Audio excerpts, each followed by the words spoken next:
The biggest surprise on the Nats roster in 14, the 27-year-old righty has locked down his spot in the rotation and the first to reach 10 wins. Giancarlo Stanton's a big test for him today, as well as the Marlins. The road trip comes to an end in South Florida.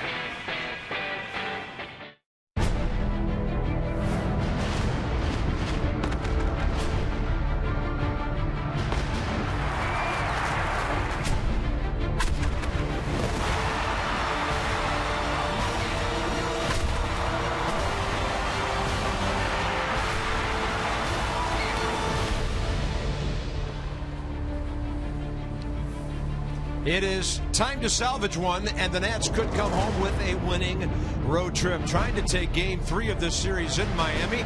Homestand coming up. A lot of kids in the ballpark today. They've already made some noise in this yard, and hopefully the Nats bats will as well. 4-4 road trip. Bob and FP, welcome to Miami. And I guess if you have a go-to guy right now, it's Tanner Roark, who in the last year and a half has had one of the most fascinating starts to a career for a pitcher we've ever seen. Yeah, he's going to have to play stopper today, but we're going to take a look at the life of Tanner Roark as a major league pitcher. It all started August 10th, 2013. His first career win against the Phillies, 2 innings pitched, no hits, no runs, did a great job, put the ball in his mantle for the rest of his life. Congratulations. First career start win right in this ballpark, September 7th last year. 6 innings, 4 hits. He shut him out with 4 strikeouts. Let's move to September 17th, 2013. He cruised to 7-0 against the Atlanta Braves. 7 shutout innings, 2 hits. It was a 4-0 win at Nats Park. His ERA at that time, 1.08. And, of course, teaming up for his first career shutout with the Marine Layer against the Padres, and the Nats able to get that thing done at home. April 26, 9 innings. He went the distance, didn't give up any runs, and only 3 hits, 8 strikeouts. And he loves the Padres. We go to June 2nd, and that was the gem at Petco Park. Career high, 11 Ks, 8 innings pitched, no runs, 3 hits. Fantastic. Maybe the best outing of his career, or was it this one, Carp? And on this trip, he wanted to bat late in the game, and Matt Williams said, we're going to shut you down after 7. He gave up only 3 hits, 1 run to the Reds. Got that weekend series off to a great start, and the Nats were able to go on and win 2 out of 3. So Tanner warming up, and in his last 9 starts, he's won 7 decisions, and he's a 10-game winner. I mean, when you think about Tanner Roark, you just think winner. I mean, you could almost change his first name to Winner Roark. You talk about a guy that won 2 state championships in baseball in high school, came runner-up in football. He's won his whole life, and he continues to do it at the highest level. Isn't this a great testament, though, to what it is to be a pitcher? And at times, maybe all of us need to turn off the radar gun and watch how a guy's moving the ball around. Yeah, and last time against the Reds, to your point, I mean, he threw any pitch in any count, had all 4 pitches working in the strike zone, and they were all crisp. The Reds off balance the whole day, so we'll see if he can continue that here against the Marlins. Success in this ballpark in the past, and Bryce Harper's having some of that right now. Bryce is facing Brad Hand today, and he's hit a home run against him this year. His bats come alive in this series. An RBI, a walk, he's 4 for 7. And with Ryan Zimmerman out and Jason Worth a little bit hobbled, he's in the lineup today. The Nats need Harp's bat now.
Extensive collections of bobbleheads there. And there's our old buddy Budge right next to Steven Strasburg. Yeah, they did work together. Steven's first game in the big leagues. Looks like Worth. Looks like Dimitri Young. Wow, ex-Nats on display here in Miami. Let's have a look at the key plays for the last two nights.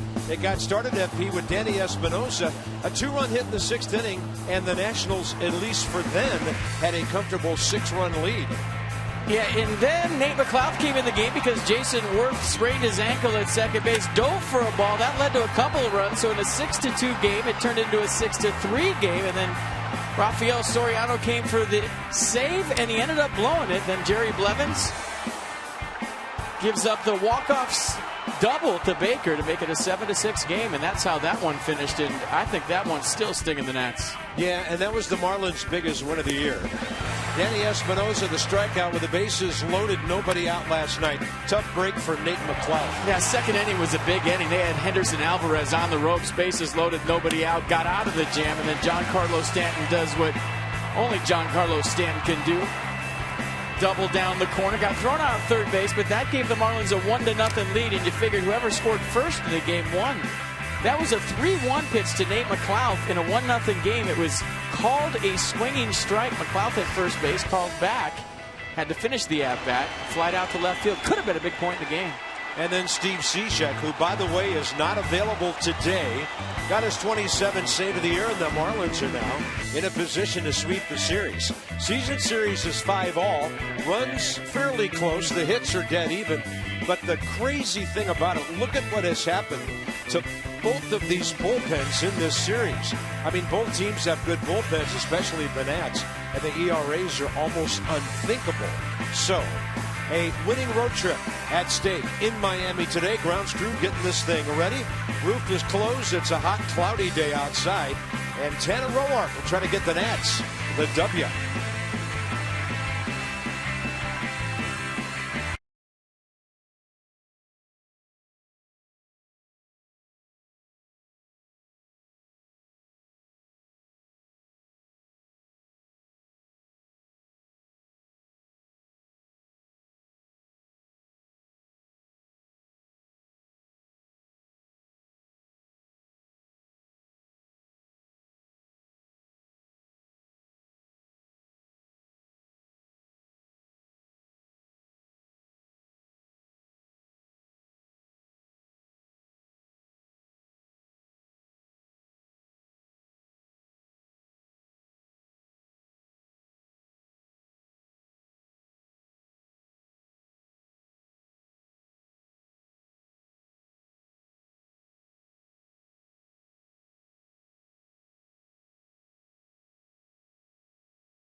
PNC Bank for the achiever in you.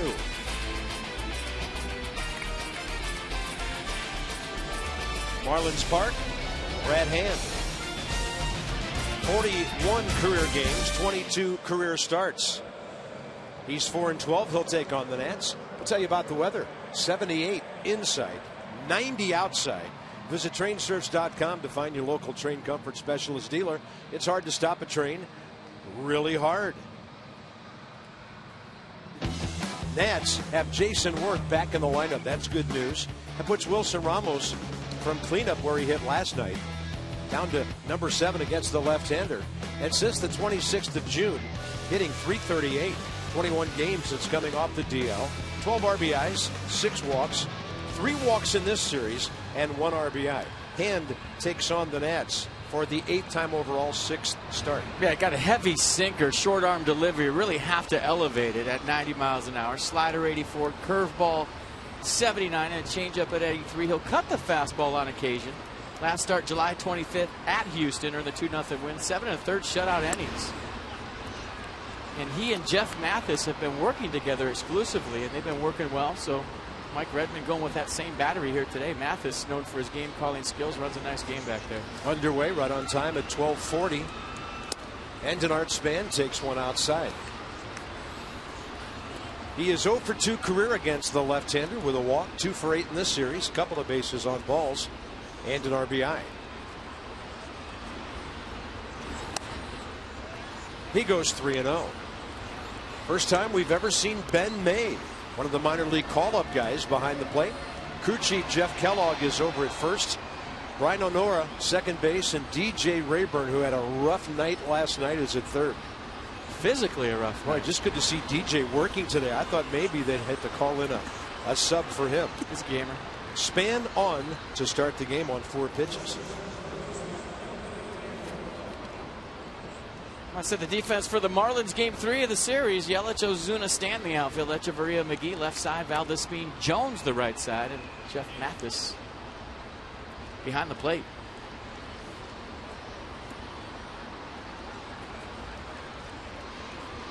Anthony Rendon in this series, 3 hits, a walk, and he's 10 for 29 over his last 7 games. There would be nothing like a couple of runs on the board early for the Nats to get this thing going. They're facing a pitcher who has an 8.71 ERA career against them. And they've had their opportunities early in this series in both games and haven't really cashed in. In game 1 they did a little bit when they were up 6-0, but last night not so much. Likes to hit in this yard. Well, this is a great ballpark for guys like Rendon. He may not hit as many home runs, but the gaps are so big, and he's so good at going left center, right center, especially the latter. Right now they've got him pulled a bit with Ozuna toward the left center gap, opening up a huge amount of room out there in right. Big ballpark. The gaps are really long, and it's 418 to dead center. And apparently to sit in a certain section today you have to wear a certain color shirt. Field trip day here. Lots of kids at the yard. There they are. Let's so you don't lose them.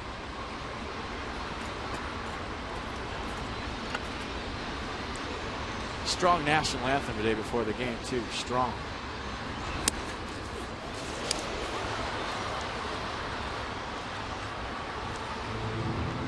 Pretty good snap throw right there by Mathis. Yeah, he's behind the plate for his first game this series. He has nailed 8 of 29 opposing base stealers. Well, Mike Redmond likes him back there. He likes Saltalamacchia's offense, but he likes Mathis's defense and the way he calls a game. He's really been able to kind of jumpstart the back end of the Marlins rotation. How do you do that? Well, he's a guy that really hasn't hit throughout the course of his career, but he's as good as it gets with the glove. Keeps the game moving. Lots of energy back there and knows what digits to put down, does his homework.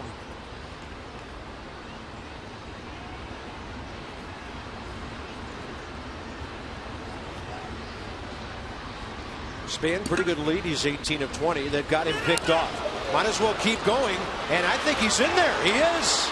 He beat the throw.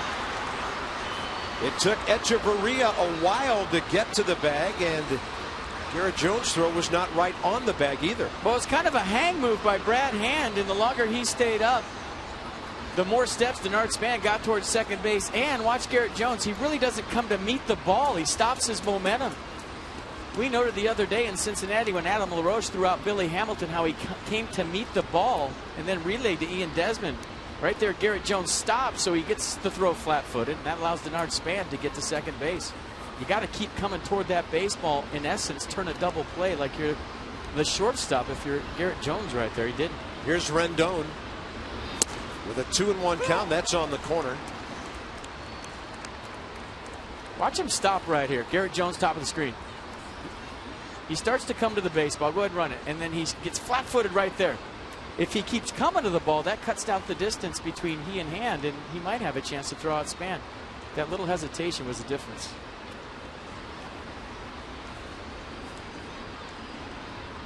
Shortstop trying to keep Span close. Echeverria back to his position. Rendon will pull it, and fortunately for the Nationals, it goes foul. He wants this ball somewhere to the right of second base. Nats start the day a half game up on the Braves, who have to face Zach Greinke in LA tonight and Clayton Kershaw tomorrow. The Nationals will fly home after this one and open up against the Phillies, a 4-game series tomorrow night. Marlins are just 6 back with their 2 wins here, and 6 a big number for them, their consecutive wins. Rendon pulls it. That looked fair. It's over the bag. The Nationals will lead 1-0. Rendon digging for a couple. Takes Christian Yelich a while to get to it in the corner, and it's extra base hit number 45 for Anthony Rendon on his 57th RBI. 27th double of the year for Tony Two Bags, and it comes at a great time. Getting on the board early. Takes the off-speed pitch. Lines it down the left field line. Instead of moving Denard Span, he scores him. So there goes the no-hitter. There goes the shutout. The Nats 1 for 11 with runners in scoring position last night. Start this one up 1 for 1. 42 out of 56 when they score first. And that's their first run in this series since the 6th inning on Monday night. So here's Worth trying to drive in Rendon. Jason's done a good job in this series and lately of driving the ball to right field as well. That was that sweet swing he took the other night before getting hurt at second base. Earlier in that game, he'd gone up the middle for an RBI single. He's hitting .364 against left-handers, 6th best in the league, with a .446 on base percentage. He will fly it short to right. Long run for Stanton. He'll get there. No chance for Rendon to advance. Well, Jason Worth's right ankle. He missed last night's game from a start perspective, and then he came in late. And I was wondering with the right ankle how he was going to be able to stay on his backside. You see the rotation right there? Watch the right ankle. Looks pretty normal. Just kind of got beat on that fastball.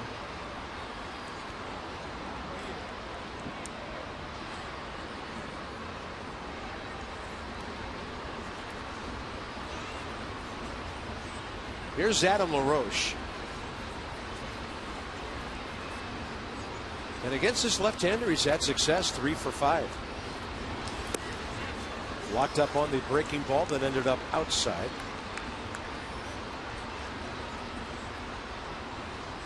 Tough month of July for Adam, who was hitting over 300 coming out of June, 167 this month.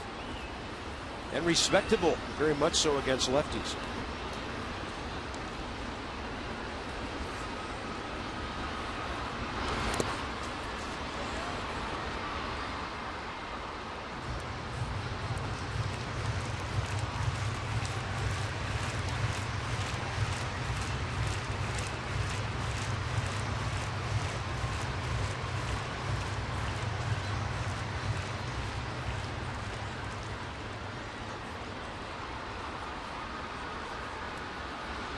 Pretty much straight up in the outfield. Ton of room down the left field line if they work him away. Of course, you mentioned the other day that Adam often says when he hits one right down the left field line, it's a mistake. They could take a mistake right now. I'm watching Jeff Mathis back there. He is more than ready to play this game. Got to fire me up with all his energy. 2-1. Off the hands and over the Marlins dugout. Miami, with their 2 wins in the series, 30-24 at home now. The Nationals are dead even on the road, 27-27, and a 4-4 trip. Like Redmond's ball club, 9 of their last 10, along with those 6 in a row.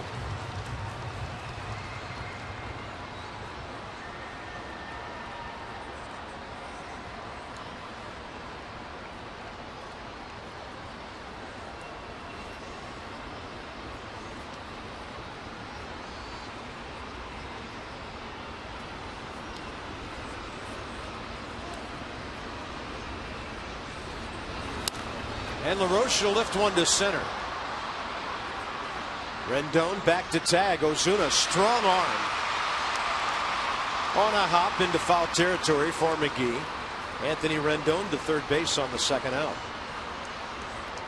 So the Marlins are 5 back at the start of play today. If they win today, they'll be 4 back. And I guess winning 9 out of 10, the question is, do you go out and get somebody and make a push? If you're the Florida Marlins. They said before this series they wanted to show the Nationals they weren't going anywhere and they wanted to catch them. They won the first 2 games. There's the standings. Braves a half a game back.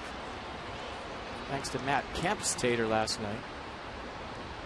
Well, that was some 2-game swing here Monday night, huh? Yeah. And more than just the standings. I think it took a lot of steam out of the Nationals. They came in here rolling from Cincinnati, 2 out of 3 from the Reds, and up 6-0, dropped the game. And last night you can kind of tell.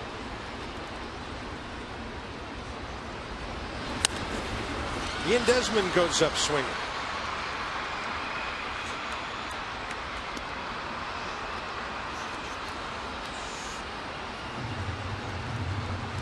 It's been a crazy road trip for him.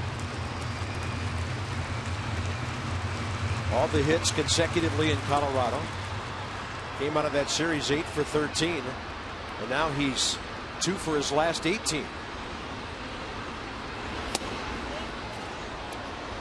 You know what? Marlins Park was colorful enough. And then you had field trip day and all these kids wearing these bright shirts. Oh, I need to wear my sunglasses up here in the booth. And they had the roof closed. Place is hopping. And Desmond will fly a ball out to short center. Valdespin out. He'll make the call in front of Ozuna. So the Nats had a runner at second, nobody out after Rendon drove in Span. They'll settle for 1. Roa to work in a moment.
And he now has 11 hits in his last 8 games.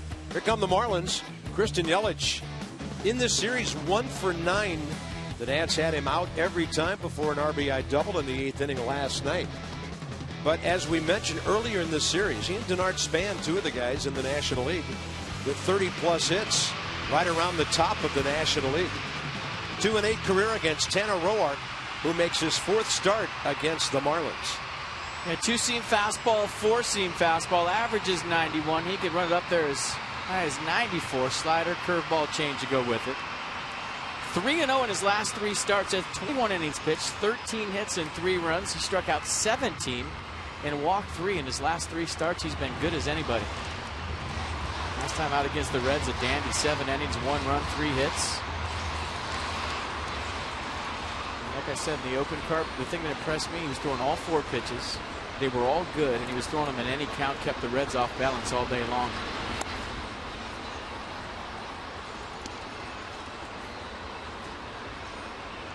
'26 big league start. 5 appearances against Miami, a couple of them out of the bullpen before he started. And in the 3 starts, 1-1 with a 2.79 ERA.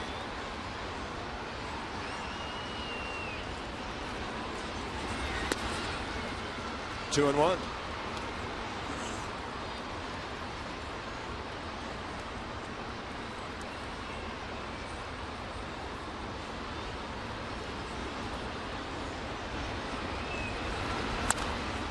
Right in on the hands of the left-handed batter.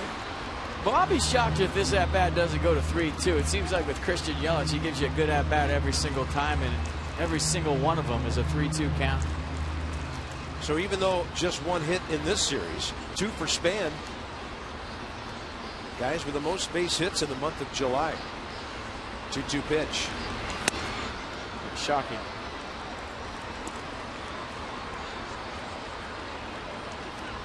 Yelich has struck out 86 times, but he's walked 44. Leadoff guy hitting just under 280.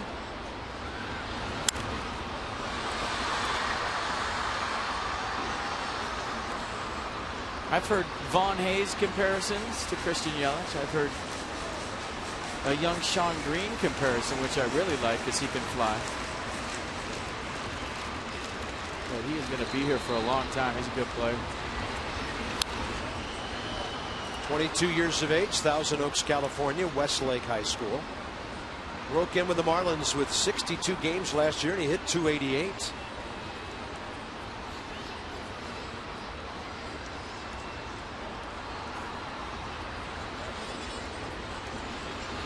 Good battle here, and he wins it, taking a fastball out. A rare Tanner Roark walk to start this game up. Only the 3rd in his last 3+ starts against 17 strikeouts. So the defense for the Nats today: Harper, Span, Worth your outfield, Desmond Rendon left side, Espinosa LaRoche right side, and Wilson Ramos getting the day game duties after a night game behind the dish. And there's Jason Worth back in the lineup today. Feeling pretty sore this time 24 hours ago. Feeling pretty sore right now. Got a pinch hitting appearance last night. In the lineup today. Eldest being 8 for 30 since his call up by the Marlins. And Tanner Roark has one right in there.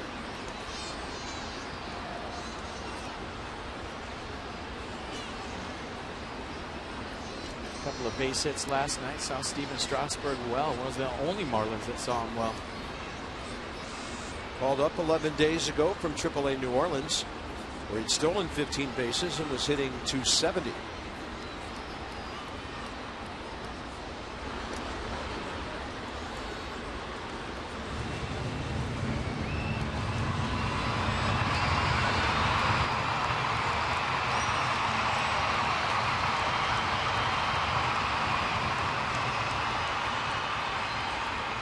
In this series, 2 for 6 with a sacrifice.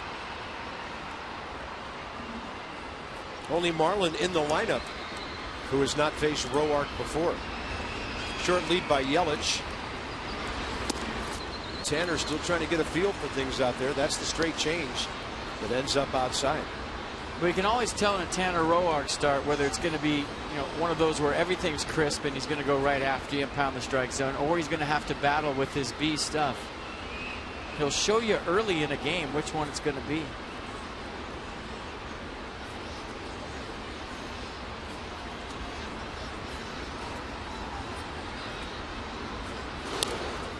Gave him his best move. Yelich back in. He's 13 for 16 stealing. Only the Giants have fewer steals in the National League than Miami's 43.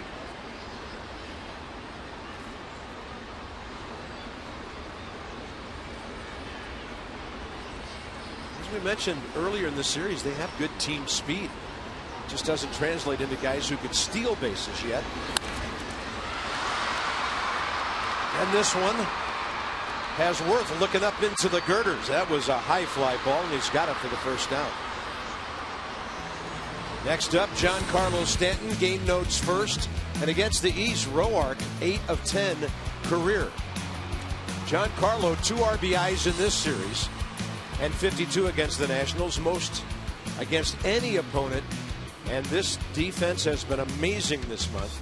The Nationals now on a percentage basis and number of errors in the top 5 in the National League. For the better part of 2 months at the very bottom. Stanton against Roark, 2 for 9, a homer, 2 RBIs. First 2 games of this series, the Nationals have been pounding Stanton in with the fastball, then going to the other side of the plate with either the fastball or the slider. And that was a slider he hit for the double that gave them the lead last night. Steven Strasburg had him 0-2. Got too much at the plate, and I mean, he hit a laser that was about 6 feet off the ground, right down the left field line.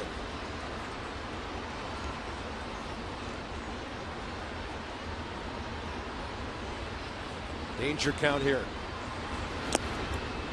Threw him the breaking ball, 3-0.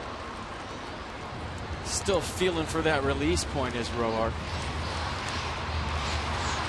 I wouldn't be surprised if Stanton has the green light right here. All systems go, looking for something right down the middle.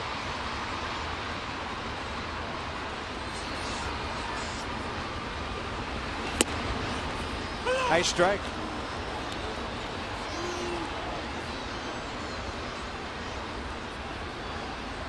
Roark's control numbers on the season good. 96 strikeouts, 28 walks, including one today, in his 129th inning of the year.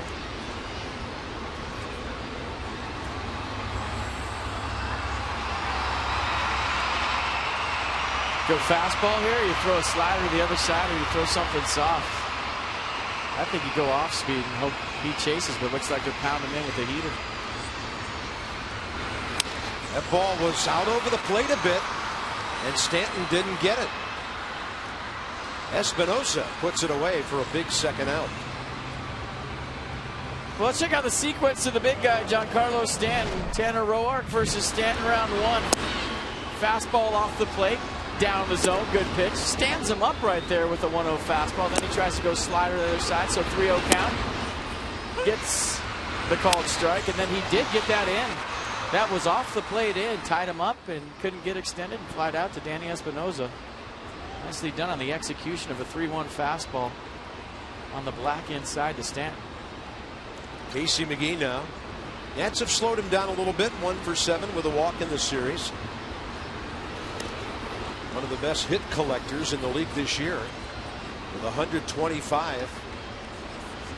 Only Daniel Murphy and Hunter Pence have more. Batting average, number 6 in the league, 307. And this one in the air to the right side. Adam LaRoche under it.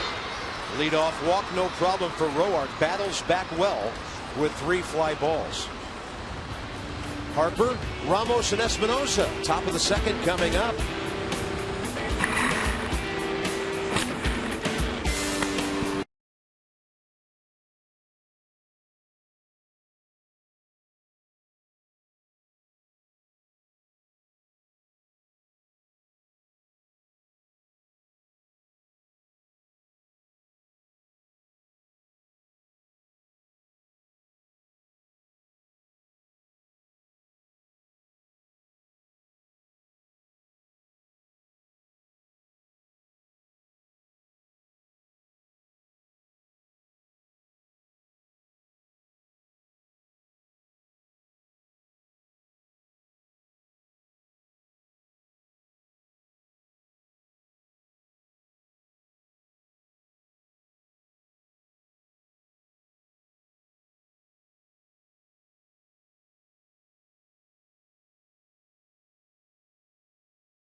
As we mentioned earlier, good series.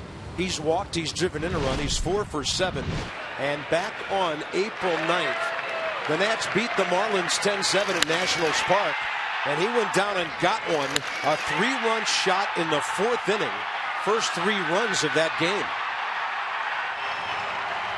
Bryce Harper telling Mr. Hand, it's our time, yours, mine, and everyone else is in this room with an upper deck shot.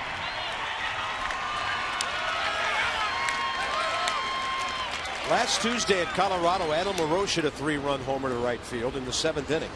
The Nats have not homered since, and we've had 6 consecutive games now played by Washington. That's a bunt, pretty much right back to the pitcher.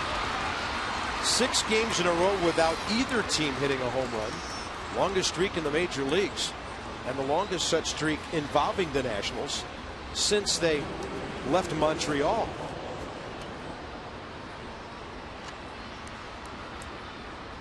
But now they're facing a pitcher who hasn't given up a home run in his last 5 starts, spanning nearly 30 innings.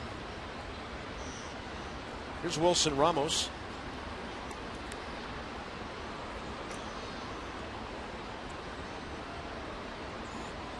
Not that home runs are necessary to score runs, but there was a time earlier this year where the Nats were scoring over 40% of their runs on the long ball. And it just hasn't figured out.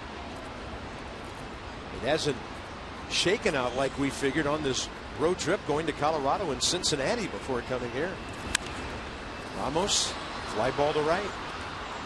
Giancarlo Stanton for the 2nd out. Yeah, the Children's National Medical Center is hurting. They need some $250 donations. Nationals have hit 86 this year. All right, it's time to tweet your photo. You know the drill. Use hashtag MASSonFanPhotos. You'll have it shown in a future broadcast. That's brought to you by AT&T.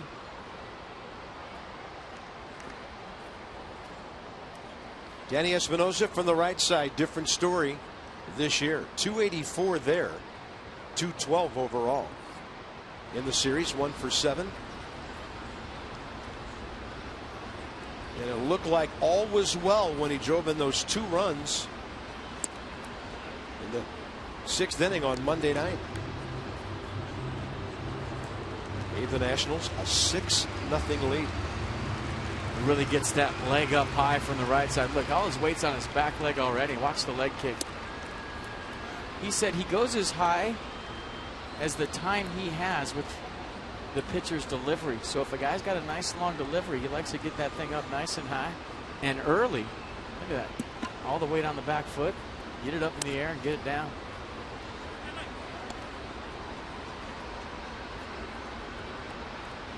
If I had a nickel for every tweet I got from Nats fans asking why he doesn't hit just right-handed, I would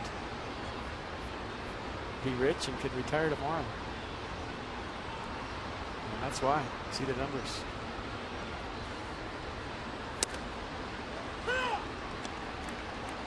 Four for 8 career against Brad Hand with a pair of RBIs.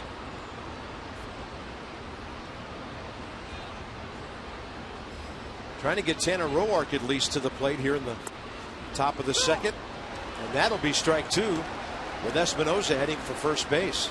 Nissan will track it. Danny didn't like the call. He's taking a long walk around the batter's box. He thought it was down and in, and a borderline pitch goes Brad Hand's way. And Mathis had to move the mitt outside to inside and backhand that ball.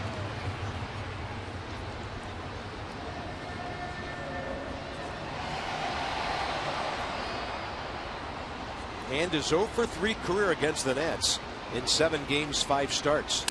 Espinosa rips it to short. Echeverria. 1-2-3. And he's retired 6 in a row since the Span walk, followed by the Rendon double in the top of the 1st.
There it is. And there it is. 1-0 Nationals. We head to the bottom of the second. Everyone waiting for this one. Jason Worth-Gardner, first 25,000 fans will get one of those Tuesday, August 5th against the Mets. You can get it at all gates while supplies last. And be sure to follow hashtag WorthGoesGnome on Twitter, Instagram, and Facebook for the Gnomes Road Trip Adventures. Go to nationals.com/tickets. And I think I saw the Gnome out by the pool yesterday pounding mojitos, and he was in some bad shape. Thought he was getting the day off. He was making a little gnome fool of himself is what he was doing. Garrett Jones did not play against Strasburg last night because Steven had retired him 17 of 18 times. He skies this one. That's Anthony Rendon, who was on the shift. He went right by Ian Desmond out there by second base. So that's the third baseman making the play up the middle, and 4 consecutive fly balls and 3 pop-ups. Let's have a look at our minor league report brought to you by PNC Bank. For the achiever in you, Nick Pivetta out of New Mexico Junior College. So he leads the Sally League in wins right now. Just 21 years of age. Big guy, 6'5", 220. And maybe high A Potomac in his immediate future. Although you've mentioned FP at times, they'd like to keep that group together from Gulf Coast last year. Now at low A, their winning percentage was amazing last season. Well, I haven't seen Nick play, but Nick Pivetta in a Mike Rizzo organization, he's got a chance. 2-0, Roark to Ozuna. So that's why Giolito's such a hot prospect. Yeah. He's really going to be a 10th round pick. There's a Godfather checking out the game. Shocking that he's texting somebody this time of year. He's been on the horn, folks. And you never know what's going to happen in the next, day and a half? Time's getting short. That 11th hour can be very powerful, even if teams say they're not going to do something. Sometimes they end up doing it. You know, and so that the craziness doesn't extend into an evening where there's a whole lot of games going on.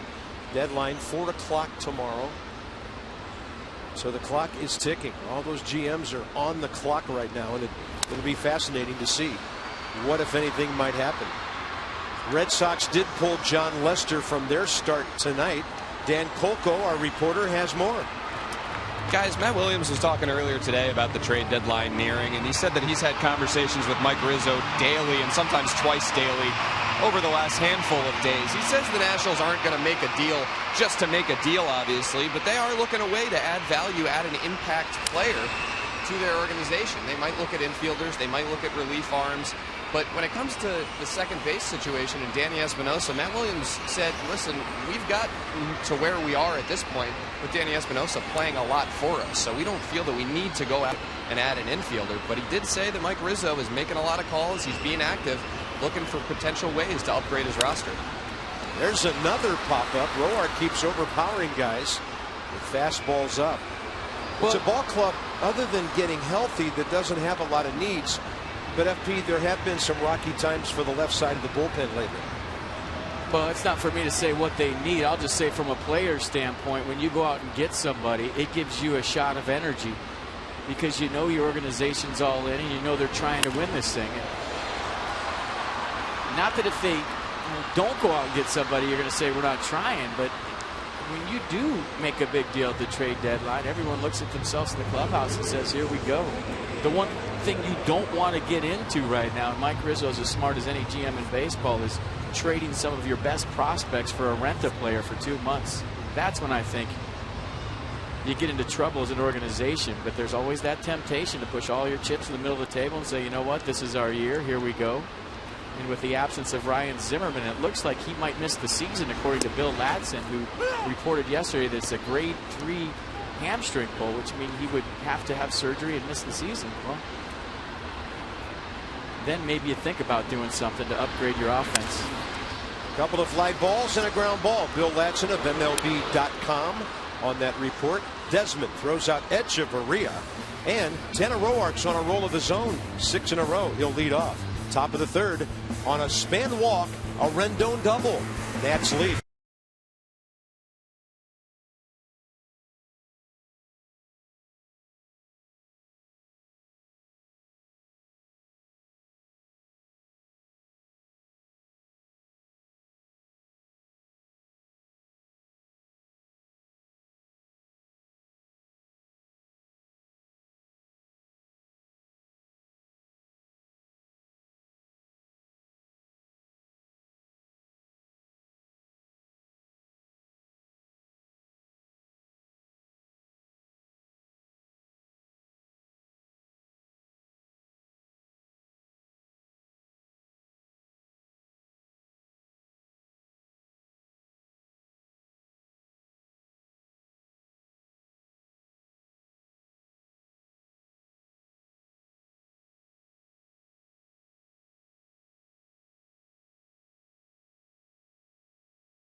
We go top 3, Roark, Span, and Rendon. And you'll be feeling good if you get to go to a game for free. That's what happens if you get the Summer Catch 4-pack. Pick any 3 Nationals games and get a 4th game free. Plus, you get a new era cap. Hopefully you wear it forwards and you won't have to put on a rally cap. But if you visit nationals.com/summer to get your pack today. University of Maryland, University College. We'll take another step back in time here and look at significant Nats events from the past. First career start against the Marlins right here, September 7th last year. He would go 6 strong innings. A mullet in full force last year for Tanner Roark, and so was the fastball command. That's the kind of stuff he featured last time out against the Reds. Everything crisp in the strike zone, and that's your moment in history, and one that Tanner Roark will never forget. 6 innings, 4 hits, 4 strikeouts. Shut him out for that time. 17-7, 34 games, 25 starts, and at times handles the bat pretty well. 5 hits, 8 sacrifice bunts this year.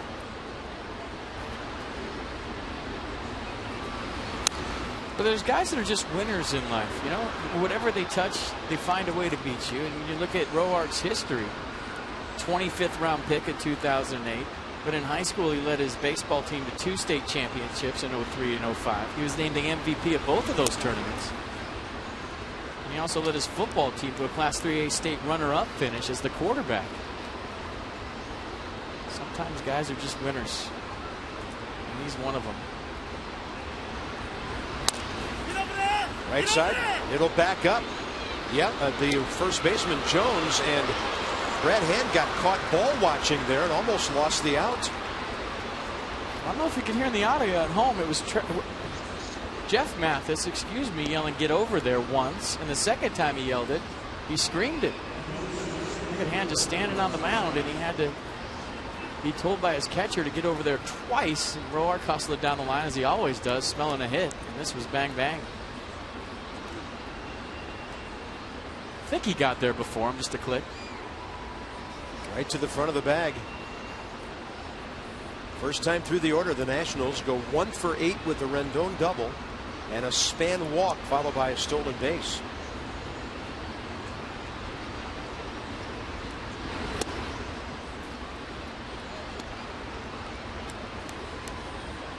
So Denard in this series on base 5 times, 2 hits, an RBI, 3 walks.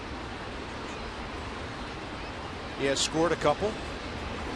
Shows bunt, pulls it down the first baseline, and another bunt a little too close to the pitcher.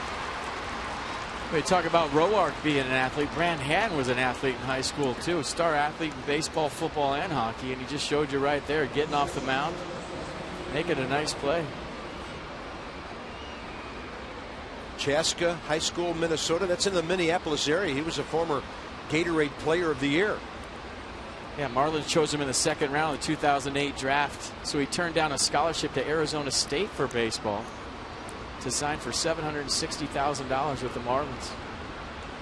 Anthony Rendon, RBI double right over the third base bag. First time up. Perfect fastball to the outer edge. And now Hand trying to make it 9 in a row since that Rendon extra base hit. His 45th.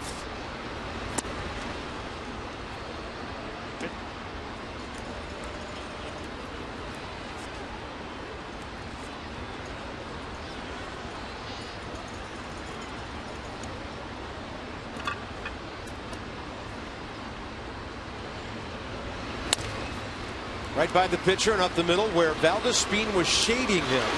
The Nationals go quickly in the top of the third. So Hand, rough start, well since. Roark really good so far as well.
Barry, 2 Academy Award winners join forces on the CBS sci-fi mystery Extant. Find out what everyone's talking about tonight at 9 only on WUSA 9. They join us for our matinee here today. Good to have them with us. Bottom of the third coming up. The Rendon base hit, the difference, the double. Let's go inside the numbers with Jeep. Starts this year with 1 run allowed or fewer, and only Clayton Kershaw more than Roark and Garrett Richards. No, he doesn't count. He's at the top of every one. So top of every Tanner list. Roark obviously leads that one. Kershaw just doesn't count. He'll be going tomorrow for the Dodgers. You better be nice to him. He's pitching against the Braves tomorrow. Best pitcher on the planet. That's why he doesn't count. He's at the top of every list we show. So just whoever's second's number 1, and then Clayton Kershaw has all of his own stuff all over by himself. Mathis, Hand, Yelich, 8-9-1 here.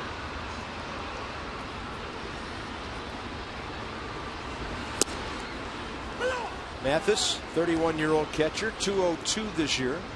Came in a 195 career hitter, parts of 9 years with the Angels, Blue Jays, and Miami, where he hit a $181 last year.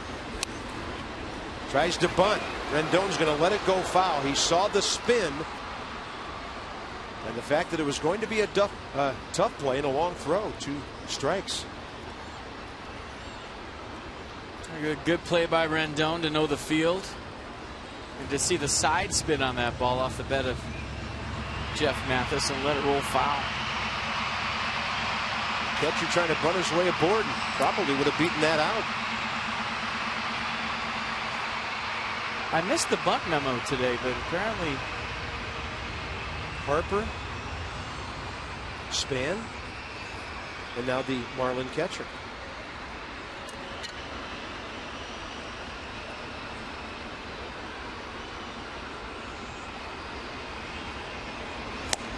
Big fastball. At bat over. Tanner Roark, first strikeout. Retires his 7th consecutive batter. Nissan will track it. Well, this is why you really don't base hit bunt with 1 strike, because it puts you in the hole with 2 strikes, and then your at bat becomes much tougher. Nice pitch by Roark right there, shaving the outside corner. It looks like he's starting to get on top of that fastball, and if he does, look out.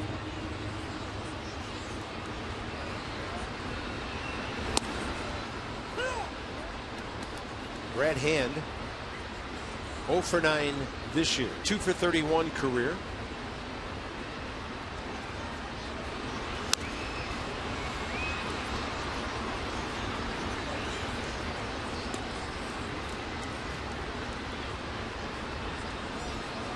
That's a fastball so far from Tanner. His season average is 64%.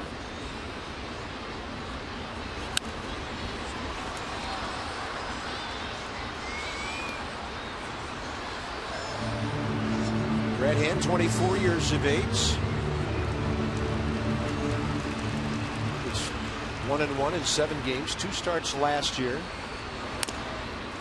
That one right in on his hands. I guess you could say hit in the hand. He's hacking right now, whatever Tanner Roark throws up there. He's in swing mode.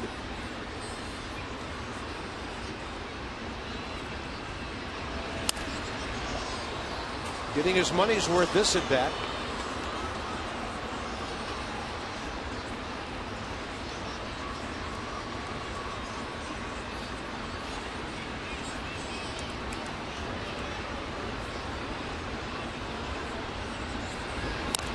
And the breaking ball. He chops it straight down. Well, if a pitcher's going to show you he's going to swing at everything you throw up there, the opposing pitcher, you don't need to throw a strike. To me, it looks like he is swinging. No matter where it's at, he's in swing mode right now. Maybe a bounce one right here and make him chase.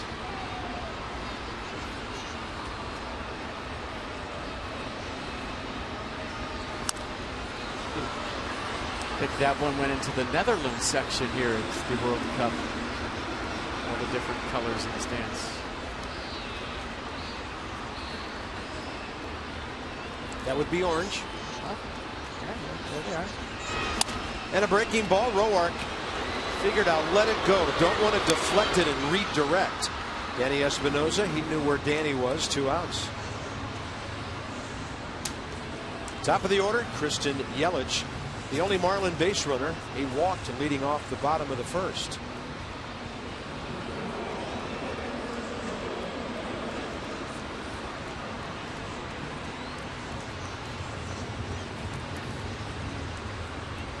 See those ball marks down by his label? That's where most of mine were as a player. And I couldn't look at my bat when I used a black bat, and I saw ball marks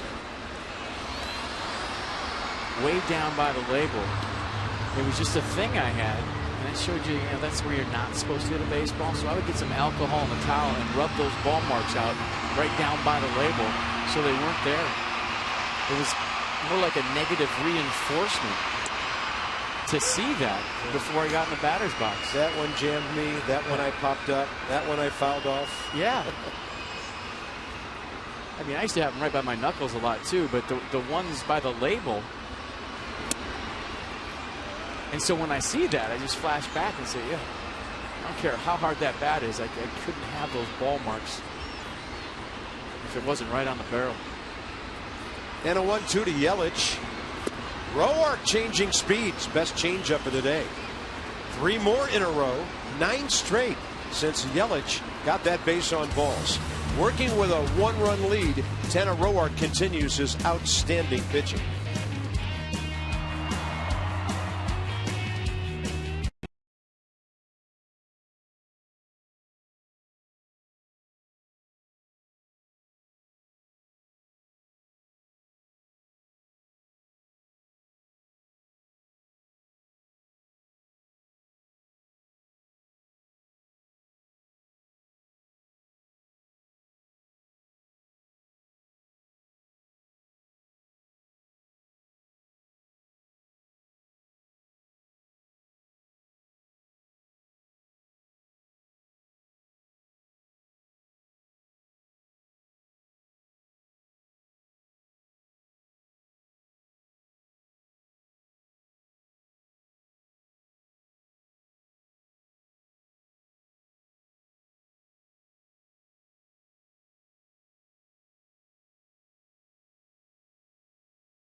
Nationals. Denard Span got the party started. If you missed the top of the first inning, you missed the Nats' run.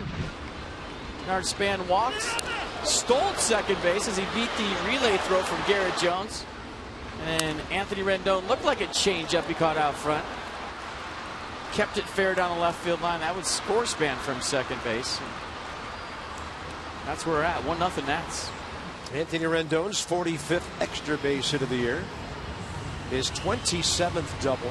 Second-year man having an outstanding season. And it'll be Worth, LaRoche, and Desmond top of the fourth. So they usually do this in the fifth inning. They did it in the third today because all the kids at the game. And that's you, right, Carp, in the front? It's my guy Bob. That's Bob the Shark. It's his 28th win of the year. Bob the Shark. Billy the Marlin.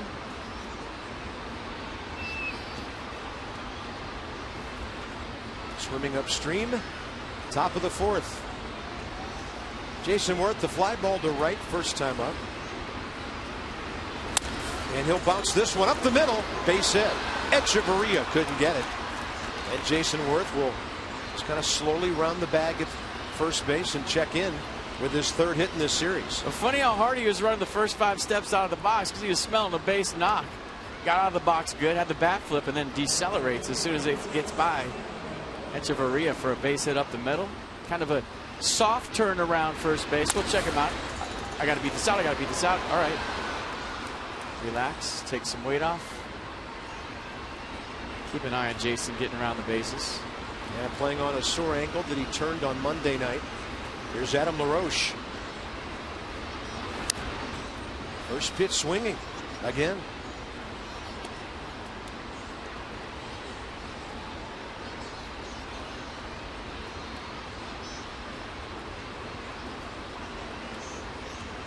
Adam 1 for 9 in this series.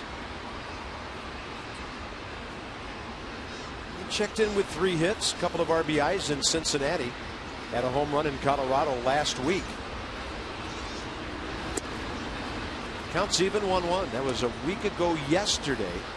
The most recent Nationals home run.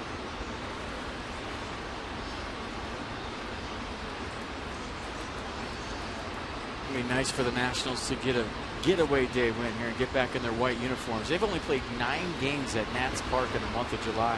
They cannot wait to get home. And only 3 in the last 3 weeks. On the road for 2 at Baltimore, 3 at Philadelphia. Then the break, home for 3, and then gone for 9 more on this trip. So it's been a while.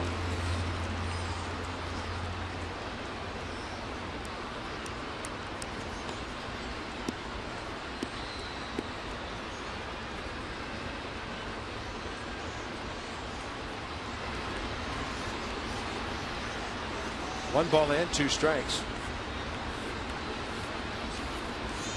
And a breaking ball. Adam got good wood on that.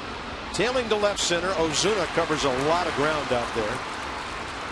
Marcell Ozuna with that catch, 1 out. Boy, he's really tried Ozuna in this series. He flew out to him 3 times last night, the first 2 times today. So the stroke is good, everything back up the middle, and he's hit a couple of balls hard. But Ozuna, guy covers a lot of ground out there in center field, is giving Adam LaRoche some kind of fits. And as we get ready for that next homestand, don't forget, Nats fans, about that makeup game with the Orioles on Monday night. It'll be a 7-game homestand. Phillies 3, Orioles 1, Mets in for 3. Here's Ian Desmond. If it's a 1-game series against the O's and you beat them, is that a sweep? That's a sweep. And vice versa. Actually, it would be a split. The Orioles won the first one in D.C. a couple of weeks ago.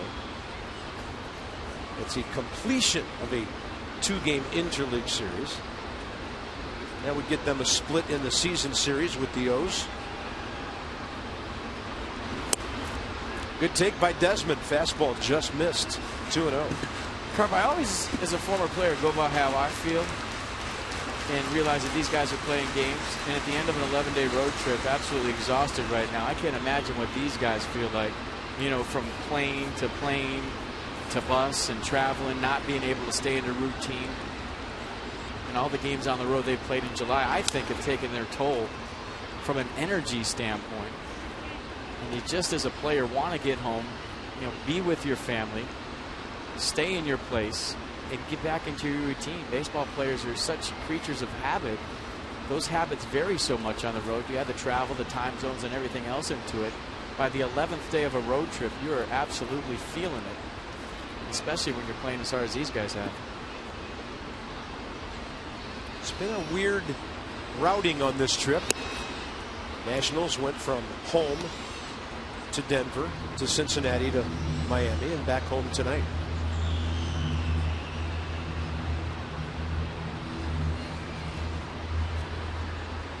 Rendon in his patented yawn, almost a rally yawn last night in the middle of an at-bat. Never seen it before. Stepped out between pitches, big old yawn, got back in the box. He wasn't quoted about watching baseball live. That was on television, and he's yawning live every time we see him. 2 on 1 out, good at bat by Ian Desmond. That'll be Brad Hand's second walk of the day, and brings up Bryce Harper in a big spot, with the Nationals on top by 1, runner in scoring position here in the 4th. There's guys that would pay a lot of money if someone could get them to play as relaxed as Anthony Rendon does on a daily basis. Yeah.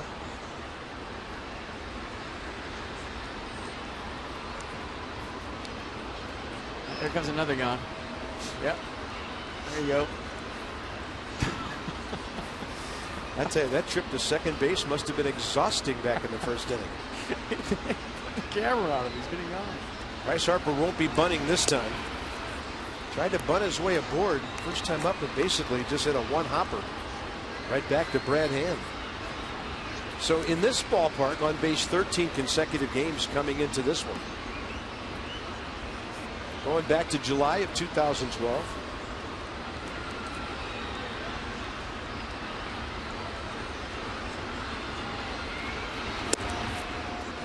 Now he works it to 2-0. It's seeing it big. We showed you last night how his head was still. Had a couple of base hits last night. Early on, human nature, go get the baseball. You miss so many games, but you look at the 7-game hitting streak against the Marlins, 462. Last night, kind of showed you the side swing and how his head is staying perfectly still, not moving an inch. And as a hitter, that allows you to make better decisions, see the ball big, decipher ball and strike early, and maybe the most important thing is stay behind the baseball and drive it. He's been taking some good swings the last 2-3 days. I think the biggest news is he stayed with the same stance. It's a matter of time before he explodes and hits one into an upper deck somewhere. He's done it here before. 2-0 pitch, and it's in there. Maybe not in the wheelhouse where he was looking. Don't want to give away an at bat when a guy's struggling a bit with command here.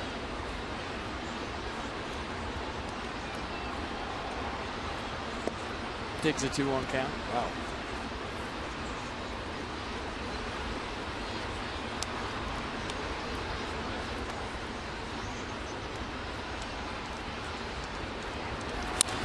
And a ball lifted to center.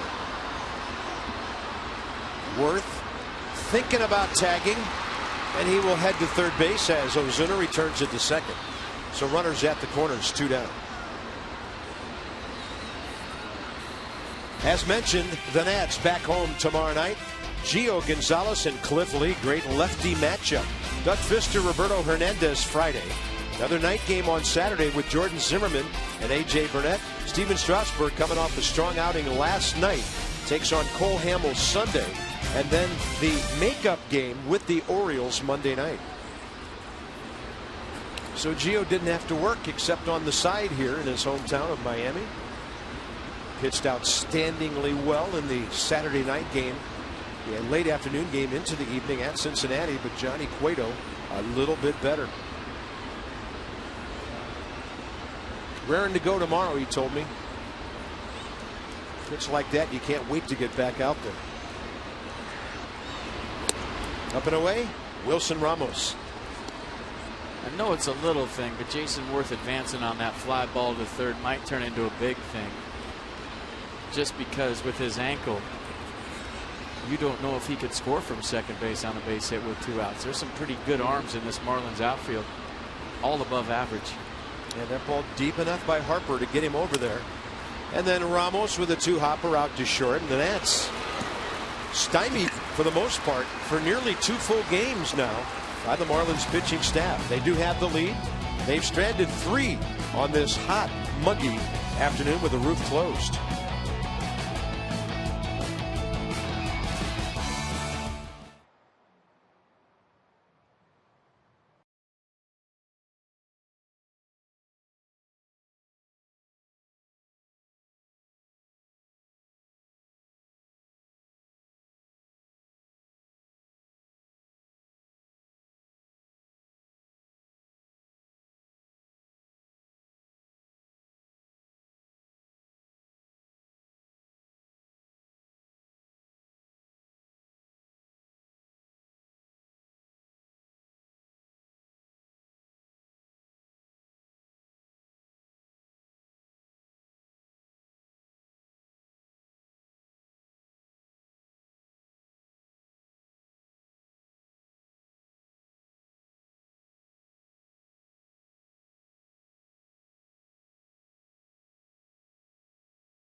Jose Lobaton has started just 5 games this month, and you might think that with today being a day game after a night game that Lobaton would be in there today. Instead, Wilson Ramos behind the plate for the Nationals again this afternoon. Ramos is hitting .325 since coming off the disabled list in late June, and Matt Williams said earlier today that the Nats are going to pick their spots for when to try to play Ramos day game after a night game. Now, they do know Ramos' injury history, obviously. Tore his ACL a couple years ago and has battled hamstring and hand ailments more recently. So the Nats will be cognizant of Ramos' health. But Williams did say they're going to check in with Ramos, and they'll pick their spots for when to try and play him more day game after a night game. He did get an inning and a half off last night after walking in the 8th. They pinch ran for him. So he got off his feet for a bit, but still worked a pretty good game with Steven Strasburg last night. That's Dan with our AFCEA sideline report. AFCEA, the Association for Global Security Professionals.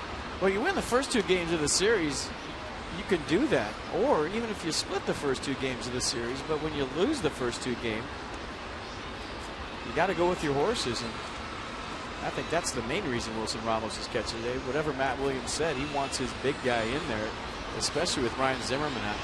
2-3-4 for Roark here. Bottom of the 4th.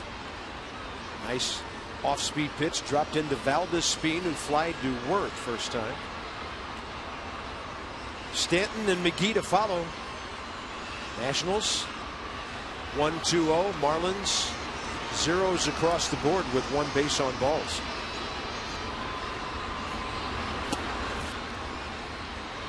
Looks like Tanner's getting more confidence in that off-speed, the changeup, as he goes along here. We found his release point. He's a little bit quicker, at least slowing things down, getting into his rhythm.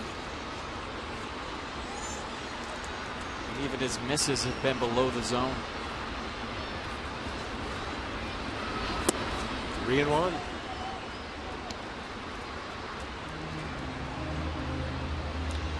This is where the big guy on deck has presence.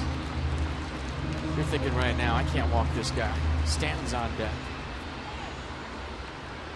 Some guys with pop influence, maybe 2 or 3 hitters in front of you.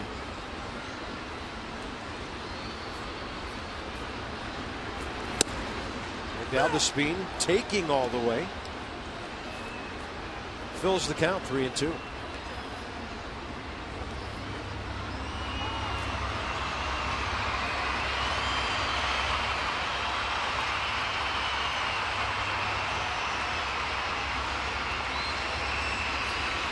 Marlins have had 1 leadoff man aboard today. And that's out of play off to the left.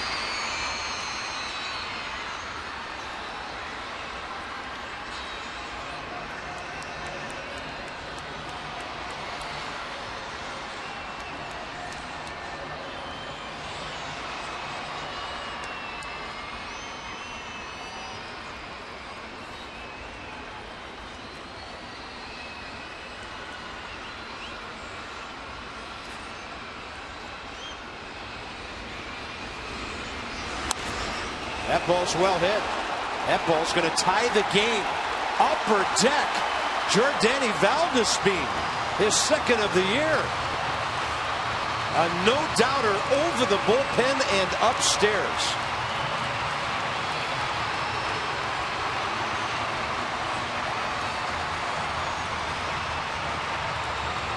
I don't know what it is about this guy seeing the Washington Nationals, but he turns into Babe Ruth every time he does.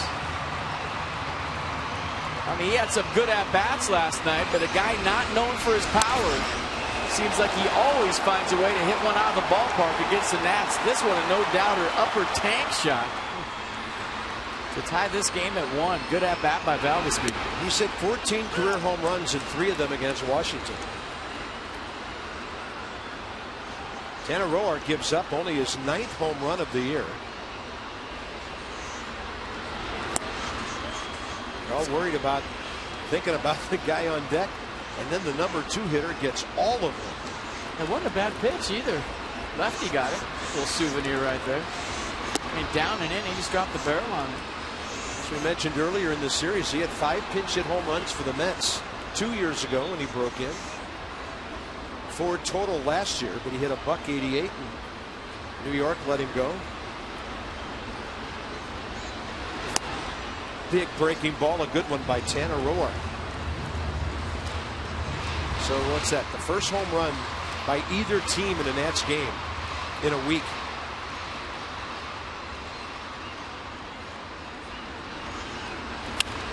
Stanton gashes one. Rendon to his left to grab it.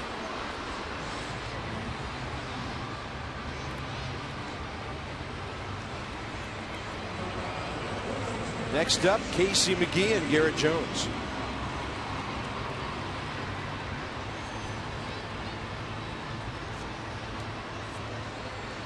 Monday night, Casey McGee had a base hit in his first AB of the series. Later walked in that game. Nats have stopped him since. First pitch, breaking ball of beauty. Yeah, slider's been good. He threw a couple of good ones to Stanton. First one didn't get the strike call on, then he got a swing through strike.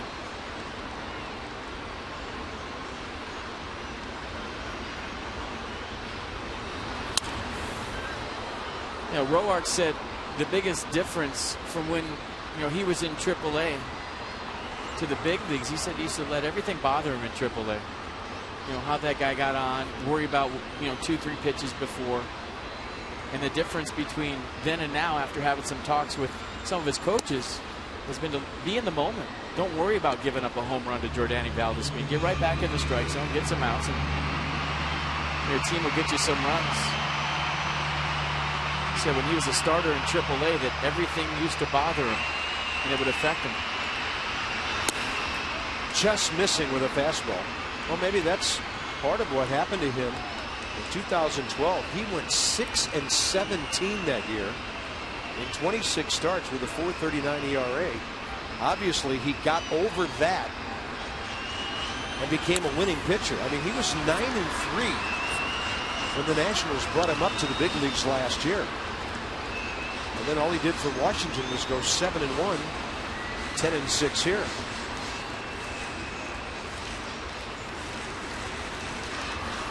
I guess it's only fitting he would pitch near the deadline 4 years ago. Tomorrow, the Nats got him for the Rangers for Christian Guzman. And at that time, he was a Double-A starter for Texas at Frisco.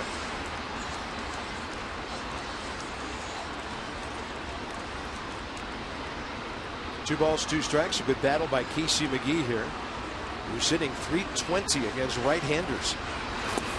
Great breaking ball. Strikes him out. Third K of the day for Tanner Roark.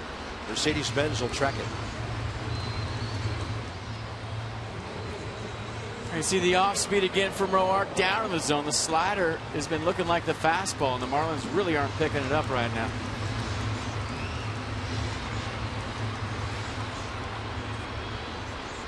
Garrett Jones will be next.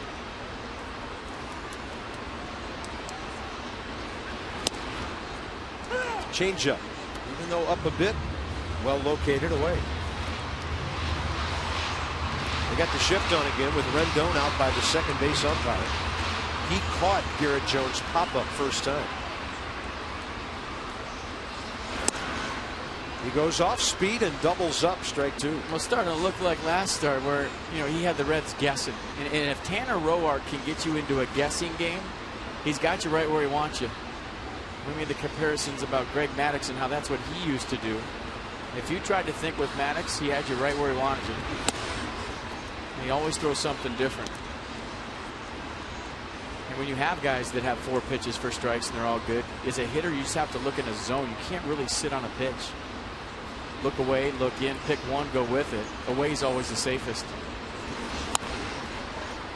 Over to the left side, Desmond, the only guy there, tries to launch a throw, just couldn't get enough on it. And Adam LaRoche couldn't catch up with it to keep it out of the camera bay.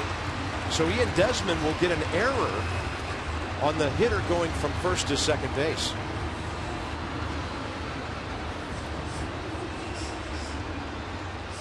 Well, the shift was on for Garrett Jones, a guy that really doesn't hit the ball left side of the infield. And this is one of the few bad decisions you'll ever see Adam LaRoche make at first base. Jones was by the bag, and instead of coming off and grabbing that, he tried to pick it, and it cost the Nationals 90 feet. 99 times out of 100, LaRoche picks you up on throws. That time, he'd have better served to come off and grab that. That's only the Nationals' second error on this entire road trip.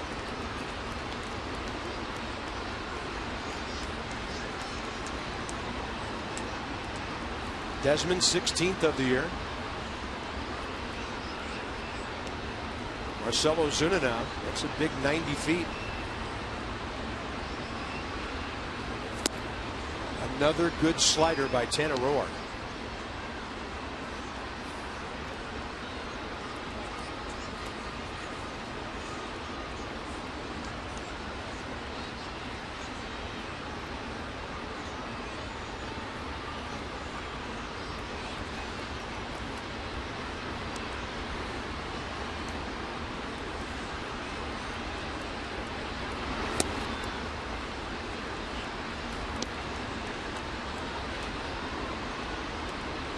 Ozuna this series 2 for 9, 2 RBIs.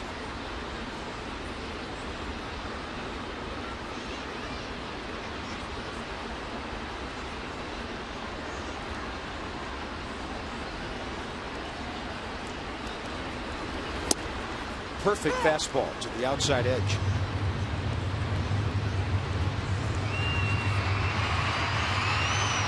That was paint right now. You see Tanner Roark go slider off of this, throw that fastball away, and then start the slider on the outer half and break it off. And they've been trying a lot of sliders in the series against Ozuna. He's been chasing away.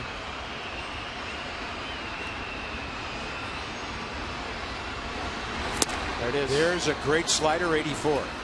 So the home run by Valdespin. Then Roark pitches around the base hit in the error. 1-1 game. Espinosa straight ahead in the fifth.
Marlins Park. It's the last Nats Live post-game concerts presented by Travel Channel, free with your Nationals game ticket. Martina McBride, August 16th against the Pirates. So go to 202-675-NATS or nationals.com/Nats Live for more information. Martina McBride at the yard after the game. Carp will be there with his cowboy boots on, 10-gallon hat. You know what they say about guys like me. Big hat, no cattle. All right. Top of the fifth, Espinosa. I mean, you left that open for a lot of things, and I was just going to let you finish. Sure.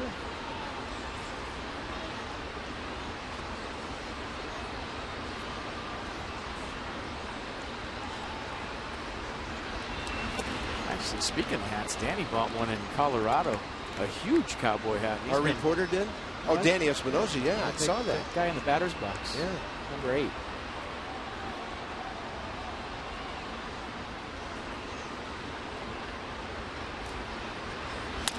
Chopper over the mound. They're going to have to hurry, knowing that it's dropped by Valdespin, and they could give the speedy Danny Espinosa a base hit. They should.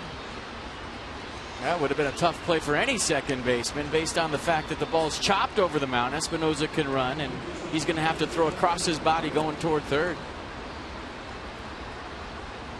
Well, you know what they say about guys like me. I love seeing the number 8 batter on for the pitcher in a tight ball game. Yeah, you just took the words right out of my mouth. Tanner Roark, as mentioned, can handle the bat. 5 hits, 8 sacrifice bunts this year. A big 90 feet in the middle of a game, and he stabs at it, missing.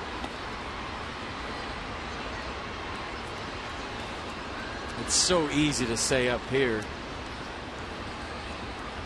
But for Roark right now, just make the first bounce be right in the dirt. Doesn't matter where you bunt it. With the speed of Espinosa at first, it's going to get the job done. Doesn't have to be fine. Doesn't have to be directional. Just get it down. There you go. Like that. They hollered 2, and Espinosa's out. They almost turned to 1-6-3. It's a good call by the catcher, Jeff Mathis, there. Well, shows you what I know. Hand got off the mound and made a nice play. I thought as soon as he bunted that, Espinosa easily into second base. And did he get a big secondary? It looked like he could have got off a little further in Hand. We talked about the athleticism. Makes a great play to get the lead out. Roark had to be in full speed to beat that out. And it's now Denard Span, who's 0 for 1 with a bunt, a walk, a stolen base, and a run today.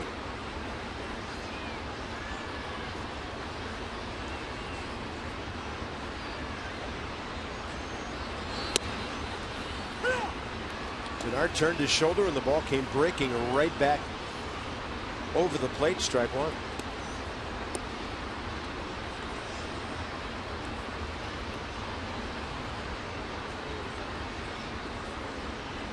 One 3-1 Nats, 1-2-0 Marlins.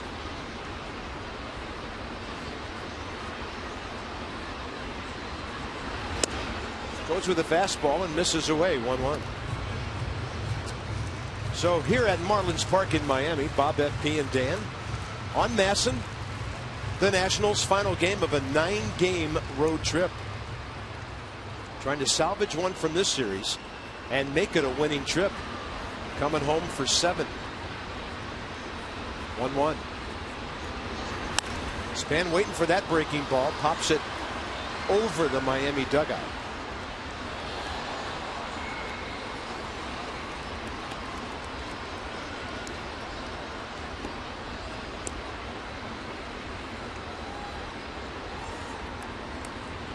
Oh yeah, 4-game series with the Phillies, pardon me. 8-game homestand. Starting tomorrow night.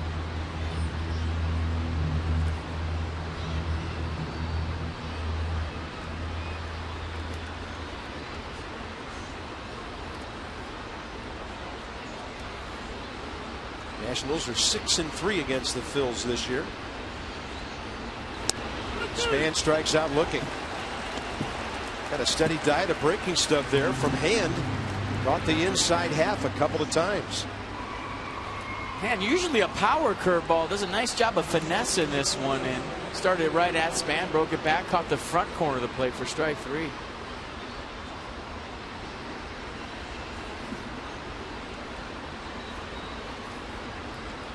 I'll tell you what, Tanner Roark is, as we pointed out, an athlete, and they're choosing to play behind him. Garrett Jones 2-3 steps behind Roark in a tie game in the top of the 5th. I wonder if he has any notions about stealing second. If he goes first move on hand, they can't throw over because Jones is way back.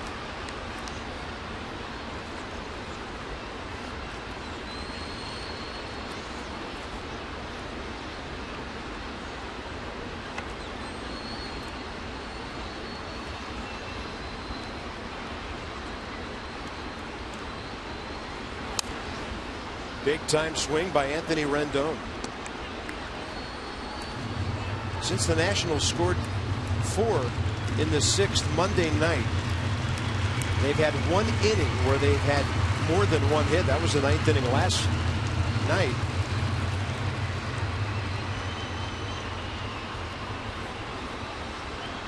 See where they're playing behind Roark right there.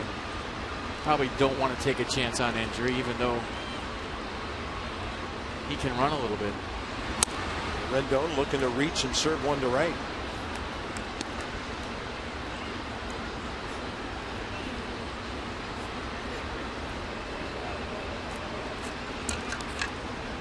First at bat today, and the opposite field double. Pardon me. Pulled the ball right over the third base bag. He got that pitch away and hooked it right down the line. Right center, his usual MO, not today. They're going to pitch him outside, and he takes it low and away.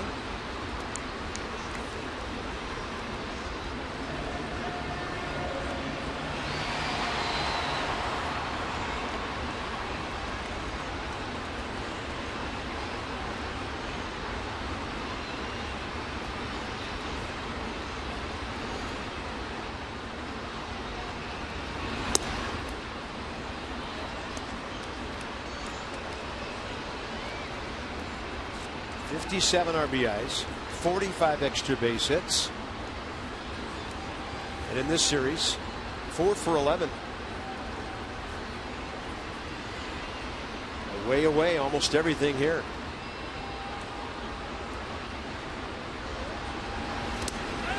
He went. That's it for the Nats in the top of the 5th inning. Espinosa led off with a base hit. Sacrifice not executed, and it's still a 1-1 game.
game tied at 1, moving to the bottom of the 5th inning. First half champion Potomac Nationals are back in Woodbridge through July 30th. Come down and see the future stars of the Washington Nationals all summer long. For tickets, go to PotomacNationals.com or call the number on your screen. Tanner Roark back to work. 74th pitch of the day, up and in to Adeiny Echeverria. Bounced out to short first time.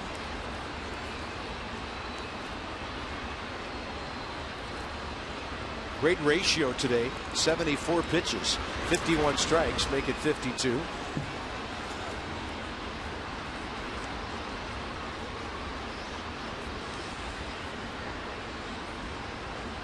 %71% with the heater today. I don't know what the numbers are officially, but to me it just seems like runs are way down in day baseball, especially this year. You look around the scores throughout the league in day games, and it seems like it's 3-2, 2-1, 1-0.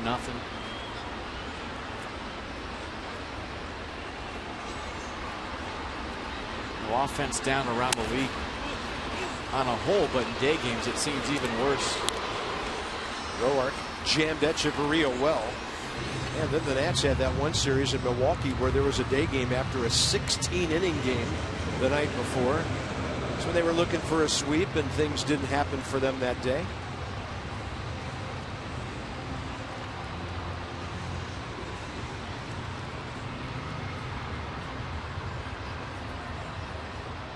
Sunday's game in Cincinnati, a virtual slugfest at 4-2 after a 4 o'clock game the day before.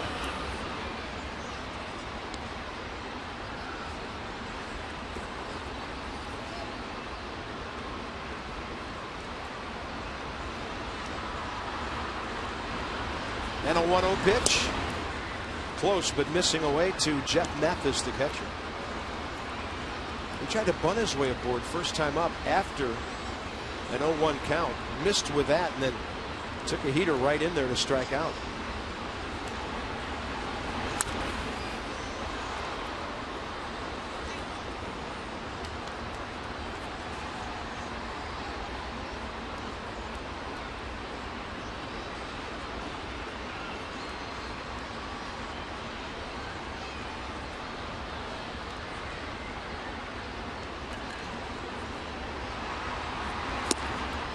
Perfect at the knees. Just great command right there, shaving corners. And that's what Tanner Roark is known for, especially, let's say, this year more so than last year. He's a guy that doesn't have the stuff to just come right down the middle and throw fastballs and fastball counts.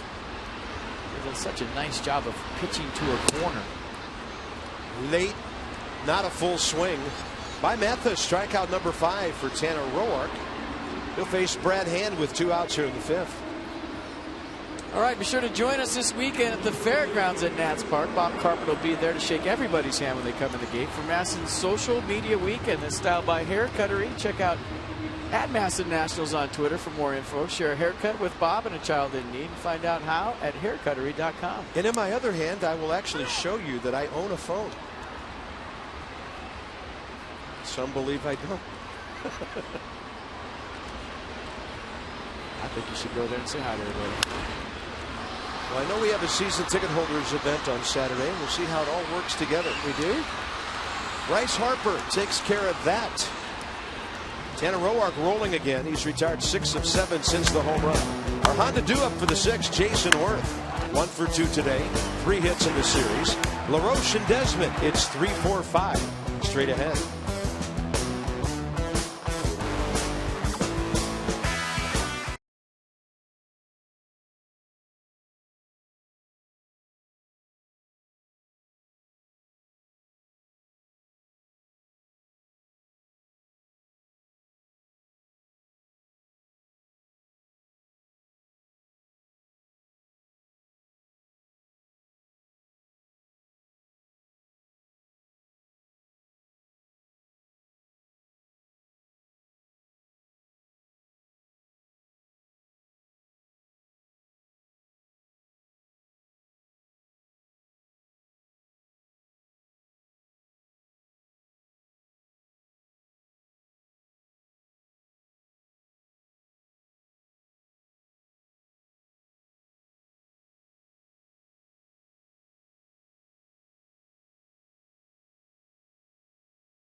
The first half of Game 1 on Monday night. Hey, give the Marlins some credit. They're pitching well. It's been a well-pitched series, really, for both ball clubs. Base hits, more than one run at a time. Really hard to come by here. Well, that's when you start playing small ball. It's going to come down to execution in this game, moving leadoff doubles, getting runners over, getting them in, maybe the short game, because right now both pitchers have this game under control. Tanner Roark doing what Tanner Roark does, and every fifth day it just seems like he's becoming the most consistent Nat starter. You know, it's not that you're waiting for him to fail, but every time out he just seems to show you another step in his progress. It's been really impressive. Well, and he's showing you the confidence level right now. Didn't have his really good stuff or command early on in the game, but he's able to make adjustments now and kind of figure it out as he goes. That's a sign of a veteran. And right now it's up to the middle of the order here to try to get something going. Jason Worth going to lead this thing off.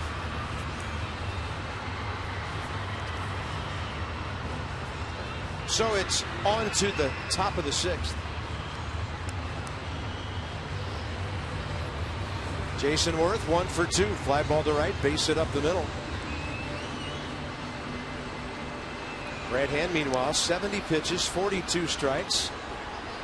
Stopping the Nats, 1 run, 3 hits since the first 2 hitters of the game.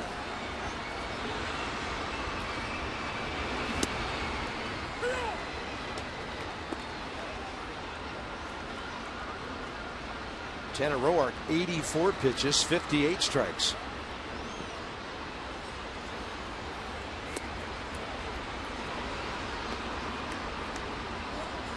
You can tell by Hand's work rate, feeling pretty good about things here in the middle of the game. They really had him slowed down. He was working off the stretch after his 4th pitch of the game and had to that entire first inning.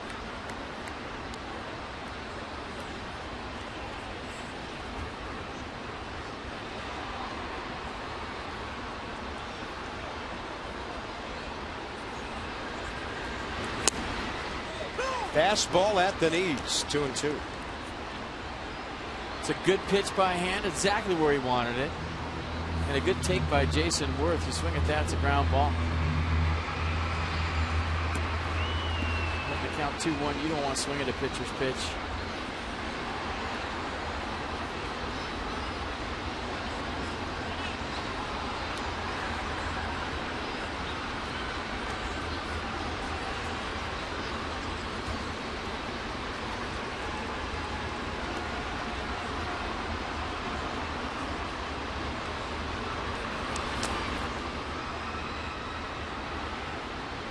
Jason this year struck out 81 times, walked 49. His on-base percentage coming into this game had broken him back into the top 10 in the league at .375.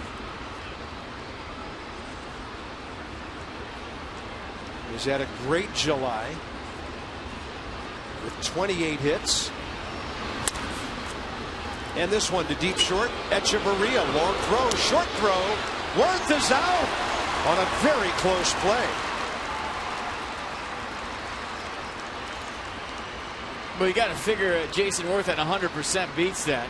A nice play by Echeverria going to the hole, standing tall, and little slippage right there, and he still gets tons on this throw. Great pick by Garrett Jones on the backhand, but watch a little slip on his back leg. Nice pick by Jones, bang bang at first base, and Jason Worth trying right now, but he's got that right ankle sprain that he's playing on, and see him decelerate right there gingerly. But a nice play by the Marlins shortstop after the slip too. Yeah, he looked fine, but he really walked slowly. We showed you that shot. He had just then walked down the front steps of the dugout, but all in all looked pretty good going down the line under control, not letting anything bad happen. You get the hit, great. Just can't afford to lose that guy for any length of time with Ryan Zimmerman out. 0-1 to Adam LaRoche. Nationals box. The extent of the scoring spans walk and steal in the first inning, and then Rendon, the next hitter, brought him home. Since then, 2 singles and a walk, nothing doing. Chopper right side, Jones. That time Jeff Mathis hollering early at his pitcher to get over there, and Brad Hand did. 2 outs.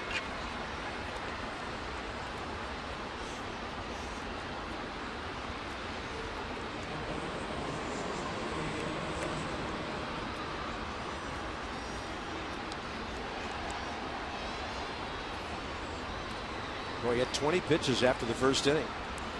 And then through 5, his pitch count actually 14 pitches under Tanner Roark. It's been impressive the way he's turned it around. Now Desmond hits one to the left side for Casey McGee. The Nats go in order again. Middle of the 6th, top of the order for Miami. Hot day outside, high 70s inside. 1-1 ball game.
Work today and some punch outs against the Marlins. I think Jeff Mathis was his first strikeout. It was a fastball in the black.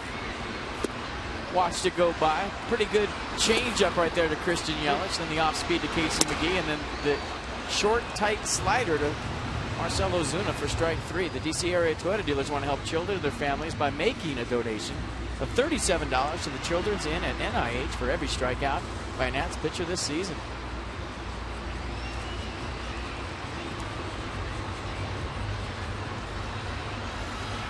Christian Yelich 0 for 1 with a walk and a strikeout today. In the series, 1 for 10. Breaking ball, a beauty, drops right in.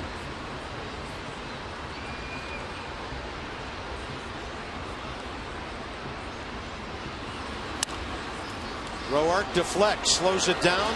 Espinosa got a nice big hop to finish it off.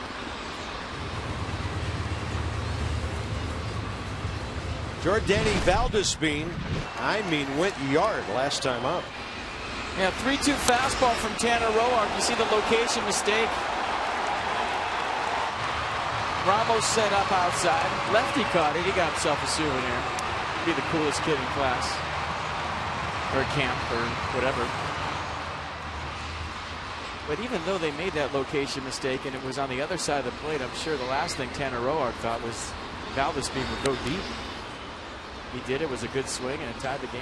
He's had flashes of power in his career.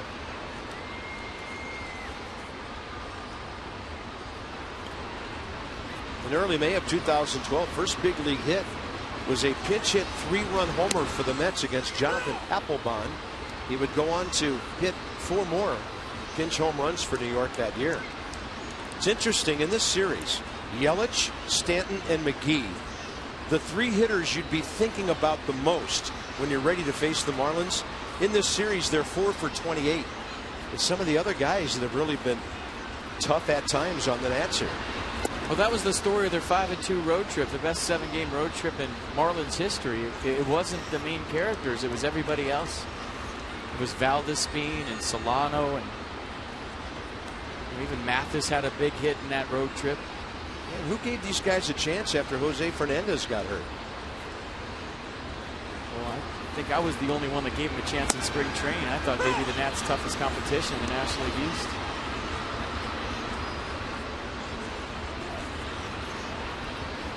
When they lost him He was 4-2 after 8 starts with 70 strikeouts in 52 innings. 2 balls, 2 strikes. And a breaking ball came in from the outside part. LaRoche will scoop it up and go to the bag for the second out. Another matchup coming with Giancarlo Stanton, who's 0 for 2 today. Yelich will walk in the first, and then Roark retired the next 9 before Valdespin hit that leadoff homer in the 4th. Garrett Jones a base hit later in that inning, and that is it for their offense. Stanton now career against Roark, 2 for 11. Standing him up with a fastball and sliders to the other side. And here's one that's a little unusual. Giancarlo, second in the league in home runs with 23 to Anthony Rizzo's 25. He's hit 15 of them here in a much bigger ballpark, only 8 on the road. You would think after some of the tape measure shots he hits here, he could hit a couple off the end of the bat or get jammed and sneak them out elsewhere. Well, if he played all his home games at Wrigley Field, he would have 720 home runs already this year. He wouldn't have to fight about closing the rooftops because people wouldn't go up there. They'd be too scared. I mean, taking nothing away from Anthony Rizzo, which I just did, but you know what I'm saying. Yeah. 3 balls, 1 strike. And by the way, those numbers were with the exact same number of at-bats. 199 home and road. The Nats will walk him here. He's also in the top 2 in the league with 64 walks. Andrew McCutchen, 1 more than that. That was a "this guy ain't beating me" walk. Roark's second pass of the day, and he faces Casey McGee, who has hopped up to first and struck out.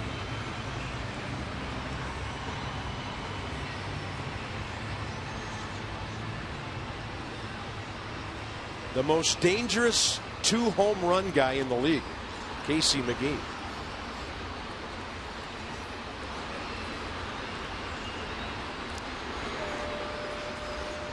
Inside the numbers with Jeep.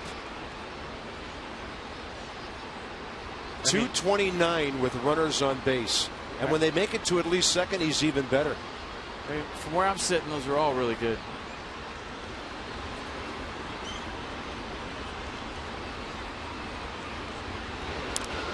Good lean right there by Stanton. He is thinking about rolling. Giancarlo, 9 for 9 stealing bases.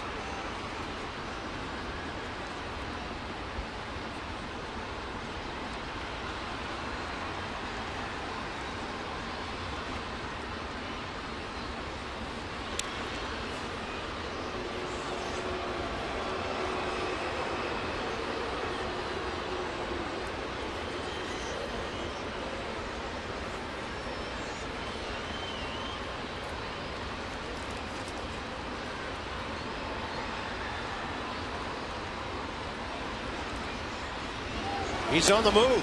Pitches a strike. Throw is late. It's into center field. And the Nationals will have their second error of the day, with Wilson Ramos pretty short on that throw. I mean, what can he do? He's got a cannon in right field. He plays an above average right field. He hits for average. He hits for power. He drives in runs and he steals bases, so double digits in the stolen base category for Giancarlo Stanton. A big one here in the bottom of the 6th to get not only in scoring position but all the way to third base.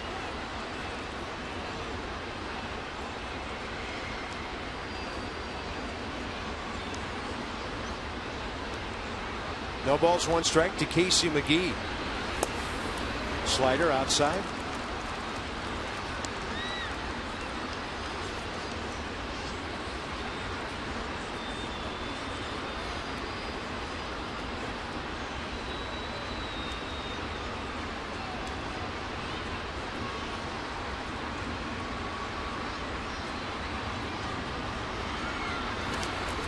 That is a good block by Ramos. Got him on the bare hand as he went backstop on a ball that hit way out in front of him. For a day game after a night game, he took a couple of foul tips last night to the lower half. He's trying to shake this one off, and I think Matt Williams and Lee Kuntz are going to come check on their catcher. Williams to the top step of the dugout, Lee Kuntz right next to him, and see where this one got Wilson.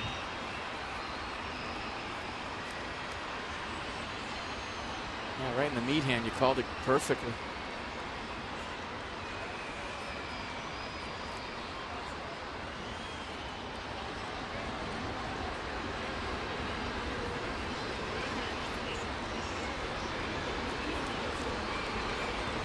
Counts 2-1.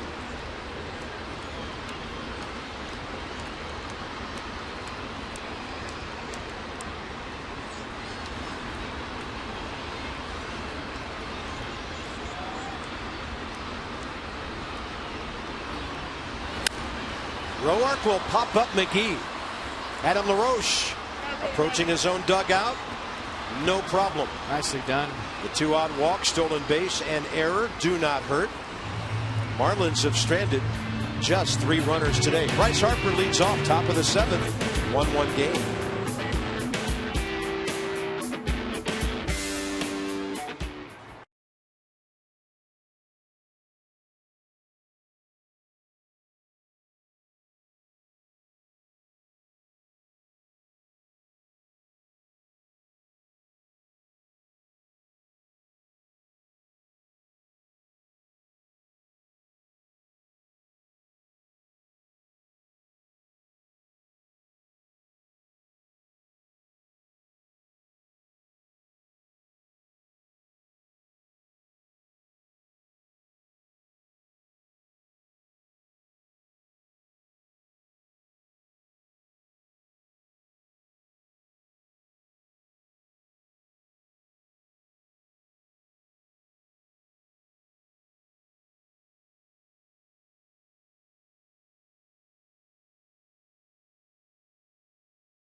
Authority of the Washington Nationals and may not be reproduced or retransmitted in any form.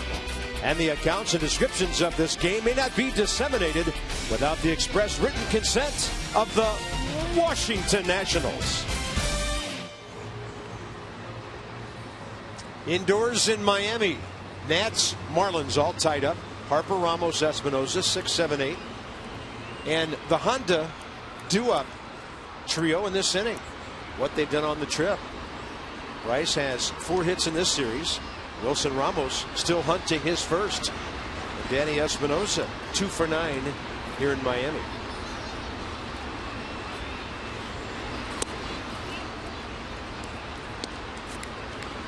By the way, Tanner Roark due to bat 4th.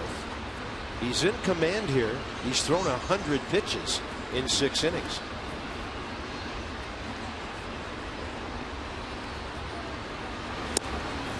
Harper takes ball 2. That hand is remembering that Bryce Harper home run as you look at Craig Stammen getting hot in the Nats pen, and everything in this sequence has been away. You can tell Bryce Harper, the little bean he's got going toward right field on the takes, that he's thinking about pulling something.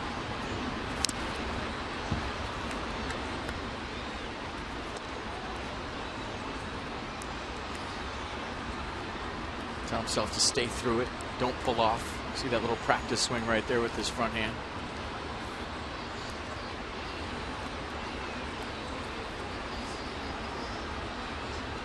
Two-1 and a breaking ball. Harper lifting it, running away from Yelich into the corner, And it hits right at the top of the barrier there as Christian Yelich goes sliding in. I'm not sure he knew what happened to the baseball.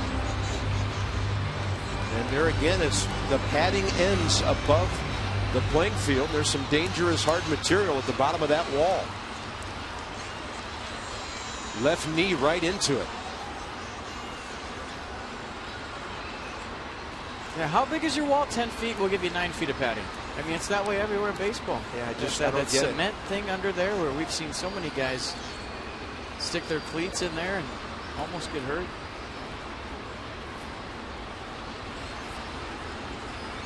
Two-two to Harper. And Bryce hits this one further to left. And Yelich again in there. Smart on Yelich's face. He's saying, should I just stand over here? Another tailing high fly ball. Yelich looking up at it. Doesn't take his eyes off it. Interesting.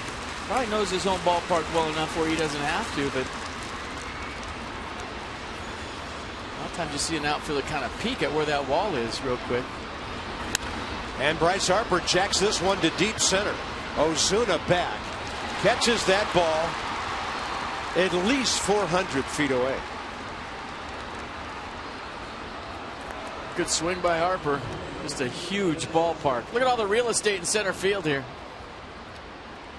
And Bryce thought he had himself one. Squares it up nice. It had the sound, caught it out front. And Marcell Ozuna, lots of room to roam out there. Makes the play easily. You have to pull the ball down the lines to get it out of here. Ramos up the middle.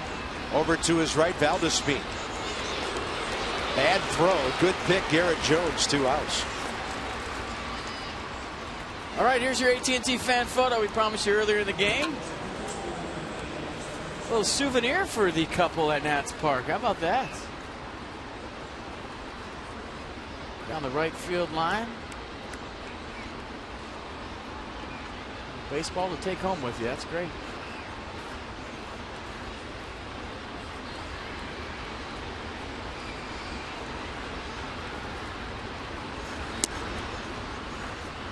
Denny Espinosa steps in. Base hit up the middle. Off the glove of Echeverria last time up.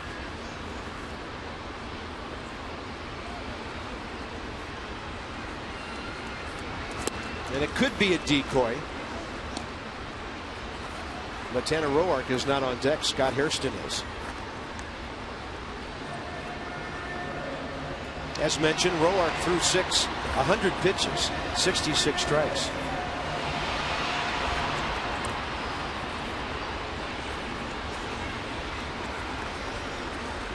Target away.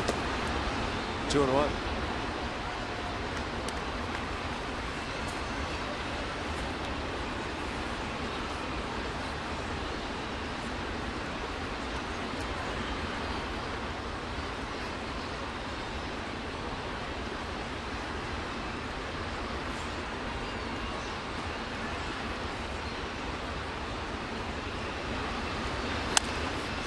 Chopper to short. Echeverria. One hop and a throw. Nationals in order. That's 9 in a row for Brad Hand. Gets this 1-1 game to our Hyundai 7th inning stretch. For the Marlins, it'll be 5, 6, 7. Jones, Ozuna, and Echeverria in the 7th. Will they be facing Tanner Roark? Yep.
1-1 ball game.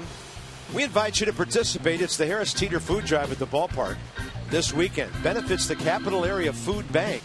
Donate 3 or more cans of food and receive a pair of tickets for an upcoming Nats game while supplies last. First 1,000 fans to donate Harris Teeter private label cans also receive $5 in Nats bucks. Check it out on the phone, 206-75-NATS, or on your device at nationals.com/tickets. Garrett Jones, 1 for 2, pop up the middle. This one to the left side. He had an in-field hit later on Ian Desmond, who was playing alone over there, and Ian takes the pop up. Bottom of the 7th underway. So I was talking earlier about runs per game in day games and how the scoring is down. If you look back to 2006, it was 4.85 runs on average per day game, and it goes down steadily throughout the years to, in 2009, 4.56, 2011, 4.31, last year 4.14, and this year 4.03, the lowest day game total since 2006. Home runs down to 0.83 in day games, when in 2006 it was 1.13. Wow.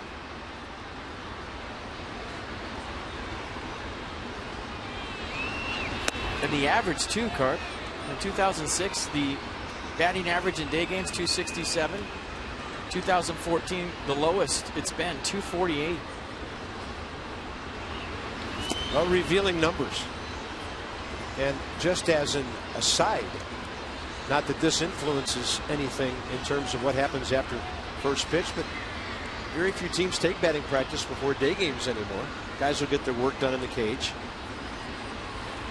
Somebody offers you batting practice passes for a day game after a night game, you might want to go have a nice lunch somewhere and then just come and see the game. Or hook yourself up to a coffee IV.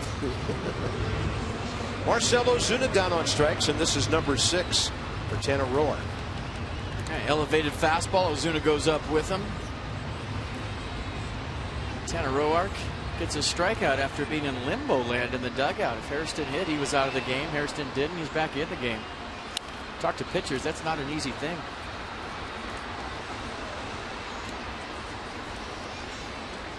Tanner Roark has retired 9 of the last 10 Marlins. Only a walk to Stanton last inning in there since the 4th. Echeverria's hit the ball on the ground twice. Was going to try to bunt it on the ground, and the breaking ball stayed way upstairs. 1-1.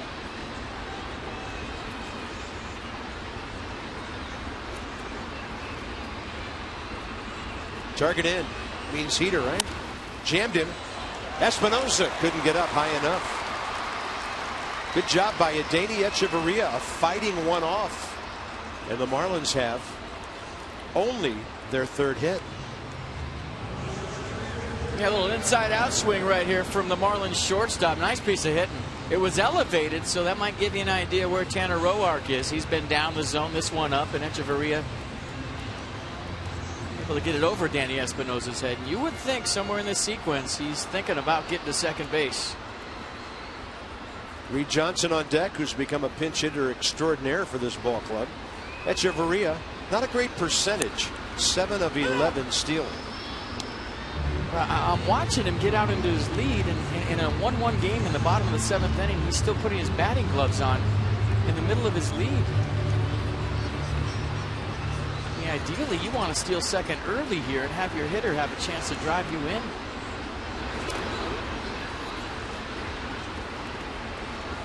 Steve Cishek not available today. A.J. Ramos warming up now. Could be one of the guys they're looking at to close out a game. But it's kind of early for that.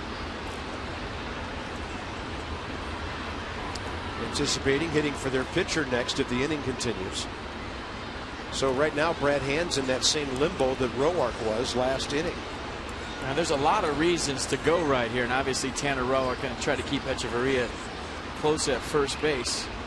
The obvious ones are it's a tie game and 2 outs. Wilson Ramos got hit on the throwing hand last inning, and that might factor in. Ball 1 up and into Mathis, who has struck out twice.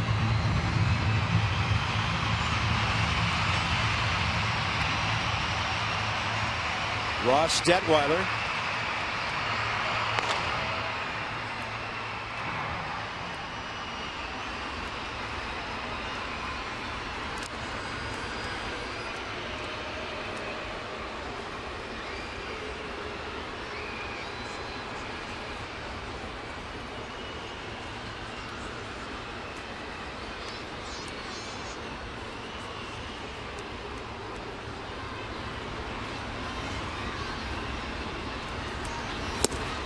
Upstairs with 90. Still has swing and miss stuff in the 7th inning.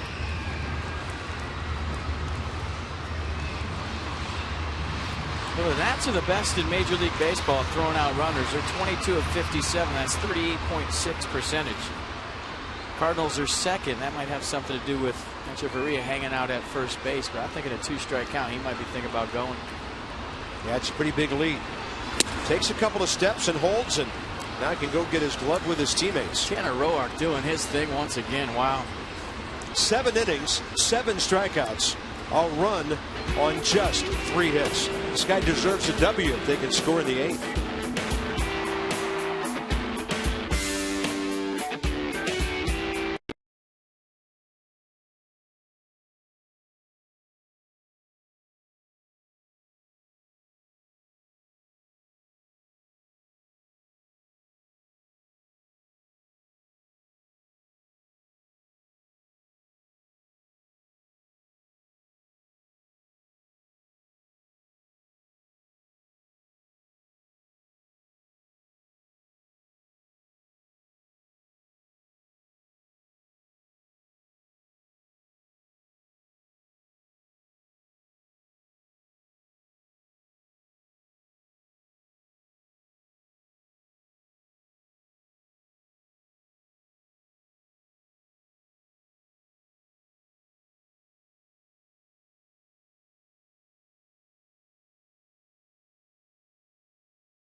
That's brought to you by Mercedes-Benz of Arlington and Mercedes-Benz of Alexandria. Still tied at 1 as we head to the top of the 8th. We said it looked like a World Cup game in here today because of all the colors of the stadium, and they haven't disappointed. An early run for the Nationals. That was in the 1st inning after a leadoff walk to Denard Span, a stolen base, and a double down the line. And then Jordany Valdez, being a guy who loves to hit homers against the Nationals, went upper deck to tie this one at 1. This one might come down to penalty shots, folks. Scott Hairston, 2-for-4 career against Brad Hand.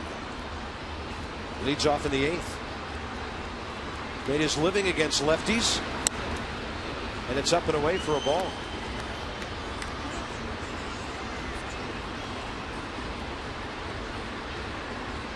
Hand's longest outing this year, 7 1/3.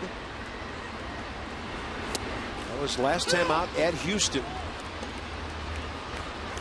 in a 2-0 win when he gave up no runs on 3 hits.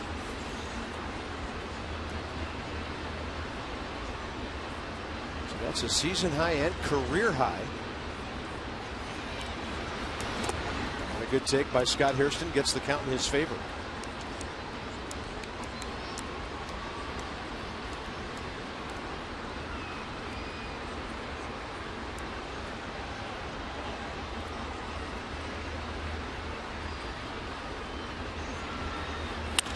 Well hit into the gap in left center.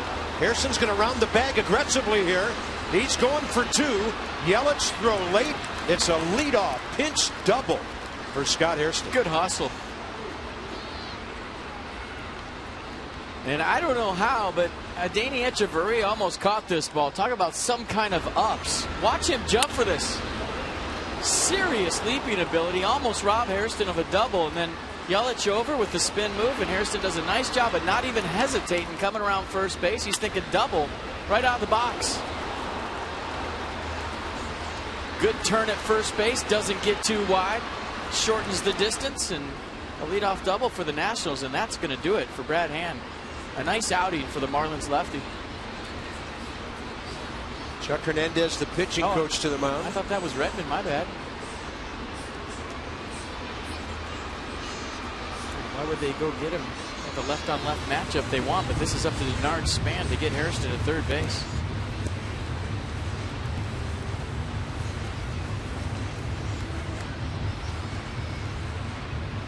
Denard 0 for 2. A walk, a steal, a run. Almost 7 innings ago. Tried to bunt his way on aboard in third. Hand threw him out. Corner infielders pinching here. If you're thinking about a bunt, Denard Span much better at the base hit bunt than he is the sacrifice bunt.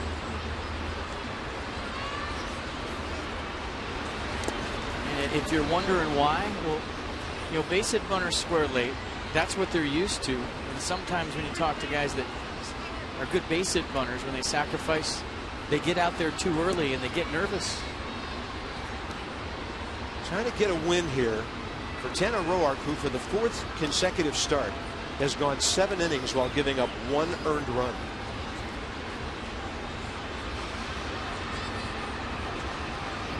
Most wins by any pitcher in the league, 13. They're trying to get him his 11th. It's just to see if Denard Span shows bunt.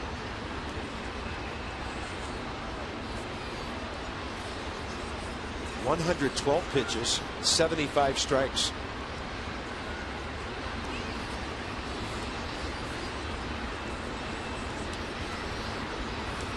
Span twirling the bat, waiting for Hand to come set. Shortstop keeps the runner close. Perfect bunt right at Casey McGee. And he's got to hurry. Span beats it out. A bunt base hit, first and third, nobody out. So you squared around to sacrifice. You see it down perfectly, and you say, you know what, I'm going to try to get a hit out of this too. And Denard Span with a perfect bunt down the third base line. Not only gets Scott Hairston to third base, gets himself on two, and checks in with his first hit of the day at 1 for 3. Well, last night it was costly when the Nats did not cash in. Today you have to. Trying to salvage a game out of this series. Infield converges. Everybody looking at the dugout may be anticipating some sort of challenge by the manager, but it appeared Span was safe. Conclusively to us, no visit here. And now Redmond will. He's approaching home plate, which means double switch. He'll visit with Ben May. Well, I think he's going to ask if Denard Span was in the baseline or that he stepped on home plate during the bunt. I don't. We have a challenge. I think they're going to challenge that he stepped on home plate. If you step on home plate, you're out. I've been called out for this myself. Does his left foot step on home plate? No. Check that box. So.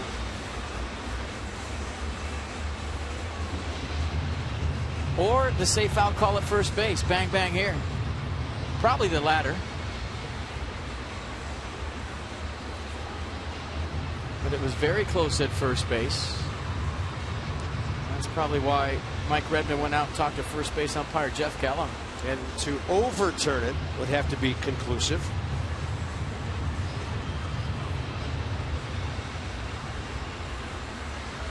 The umpires often turn and look at the board.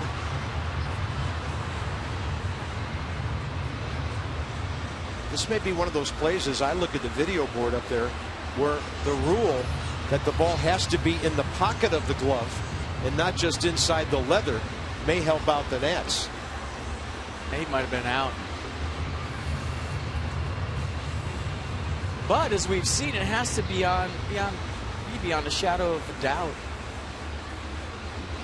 Tough to tell from that angle right there. Does this one show it? This is the replay I'm talking about. Nice. I mean, that ball banging into the pocket just as Span hit the bag.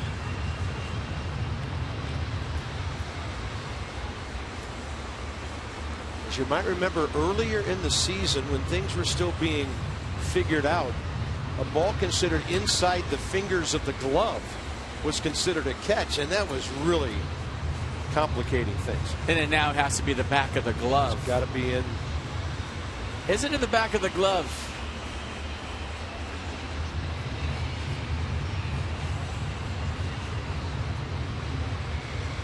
Wow, That's a tough close. one, yeah.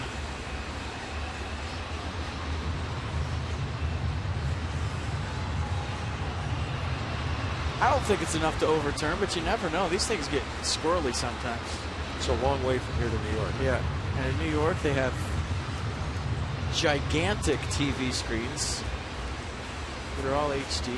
And we've talked to some umpires that have worked up there, and they say that the HD replay really aids their decision-making process. If they can get a replay in HD and XMO. No Expos in the ballpark today, we're told. Marlins have had 16 of 20 replays overturned, so Mike Redmond usually doesn't take a chance, but I think this late in the game it's worth it, right?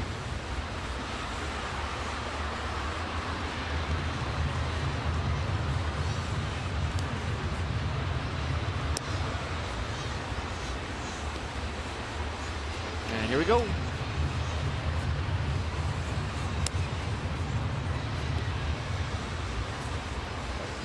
Runner is safe. Signal given by crew chief Jeff Kellogg. And the Nationals have first and third, nobody out. And here comes Mike Redmond to pull hand.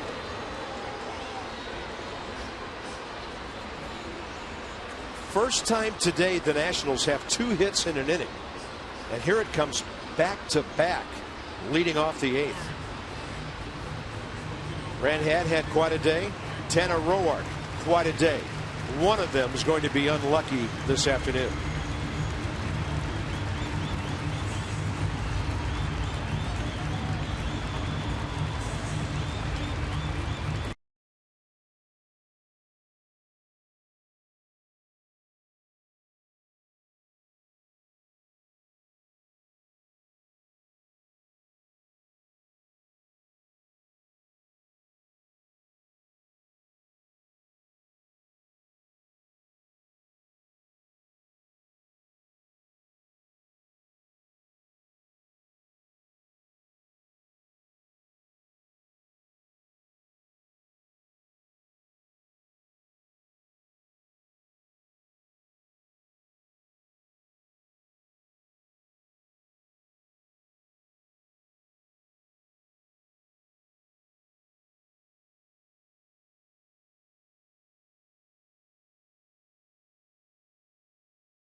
Strikeouts for Hand.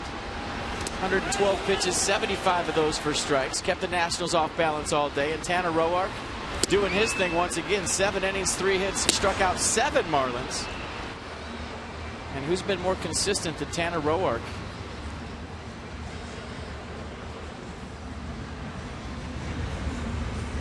Fourth straight start for Tanner Roark of 7 innings and giving up just 1 run. Nate McLeod will run for Scott Hairston at third base.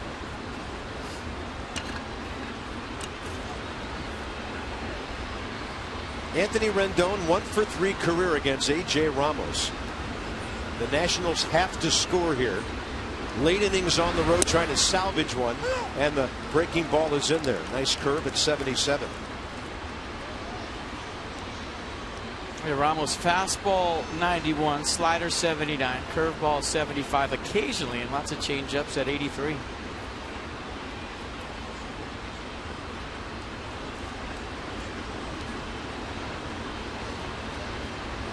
Target away.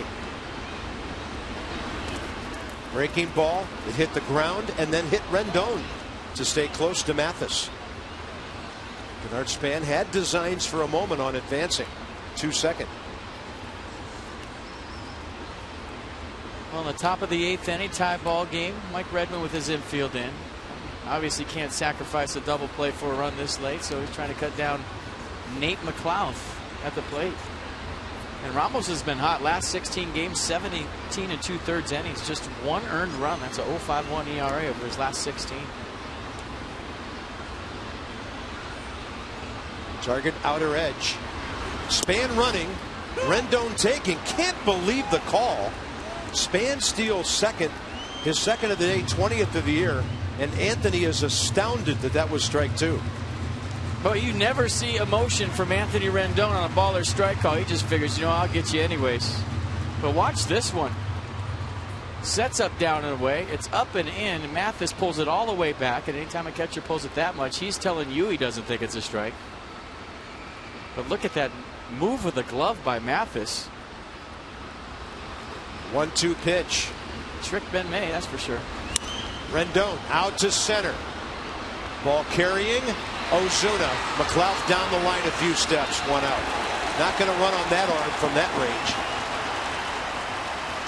And that call really changed that at bat by Anthony Rendon because he had to reach for anything close to being a strike. Now it's up to Worth with 1 out.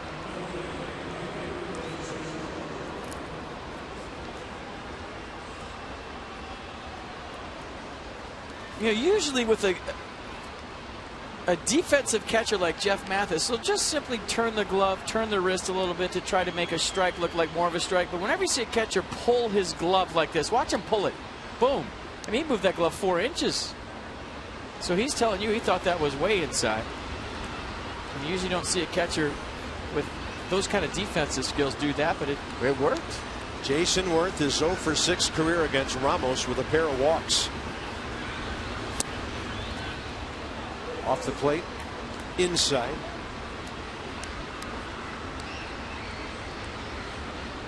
Ball game and a winning road trip hanging in the balance here in the 8th inning.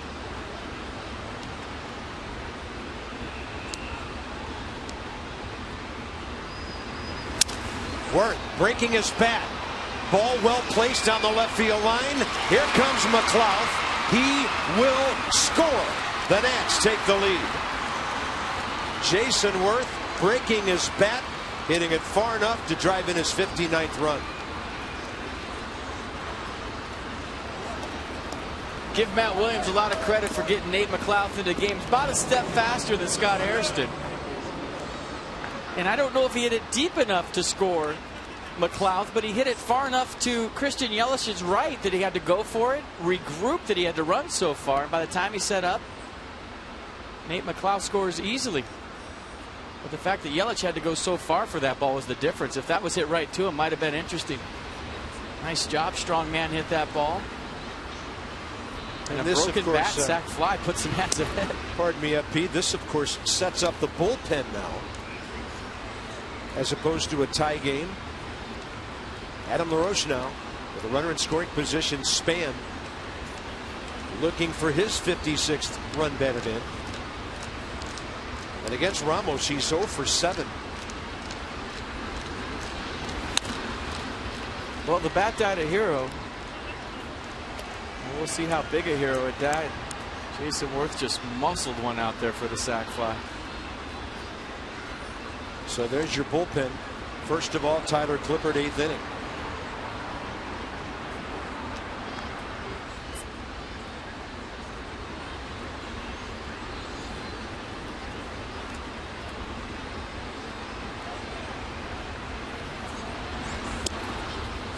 And that changeup fading away from the left-hander. Easy take for Adam. Counts 2-1. Tanner Roark now in line for a win.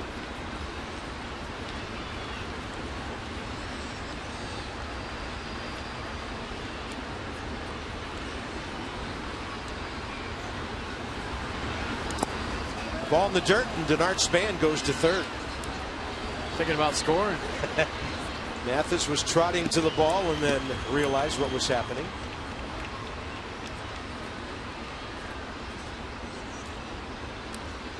You see wild pitch in the dirt. Mathis jogging over there, and he sees the big turn by Span and speeds it up. Accomplishes a few things. You might think twice about throwing anything off speed in the dirt here with first base open and 2 outs. LaRoche might get something elevated that he can handle. I'm going to go change up right here, but it might be up with a runner on third. Let's see. It's way outside. LaRoche walks. Third base runner of the inning. And now it's Ian Desmond with 2 outs.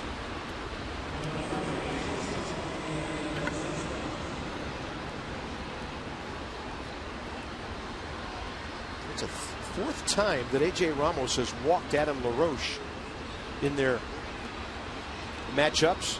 Ian Desmond against this right-hander looking good. A walk, 3 for 5 against Ramos. He's 1 for 8 in the series with 3 walks.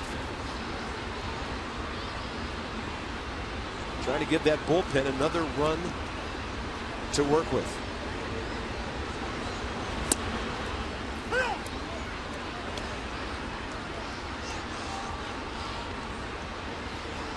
So third base Span, first base LaRose.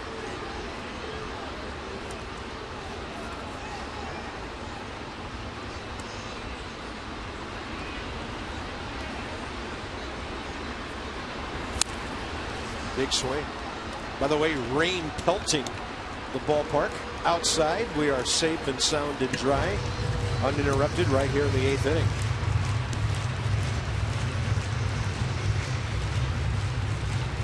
Downtown skyline no longer visible to the east.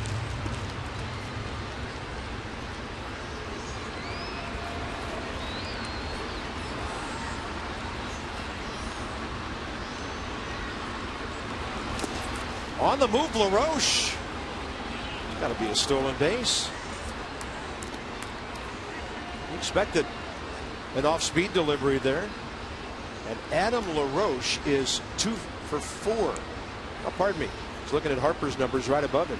Adam LaRoche, first steal of the year. Yeah, it seems like every time he goes for the ambush steal, the ball's fouled off. That time in the dirt, and they got it right. Yeah, he should have 4 or 5 by now. That's his 11th career stolen base. Meanwhile, Desmond continues to battle.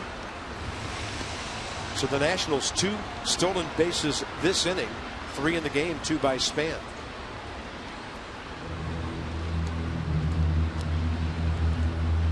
And the Marlins weren't even covering. They put on a defense that said we're not throwing through. They're concentrating on the hitter. Desmond, base hit. This will score 2 and put the Nats on top 4-1. Ian Desmond delivering his first RBIs of the series.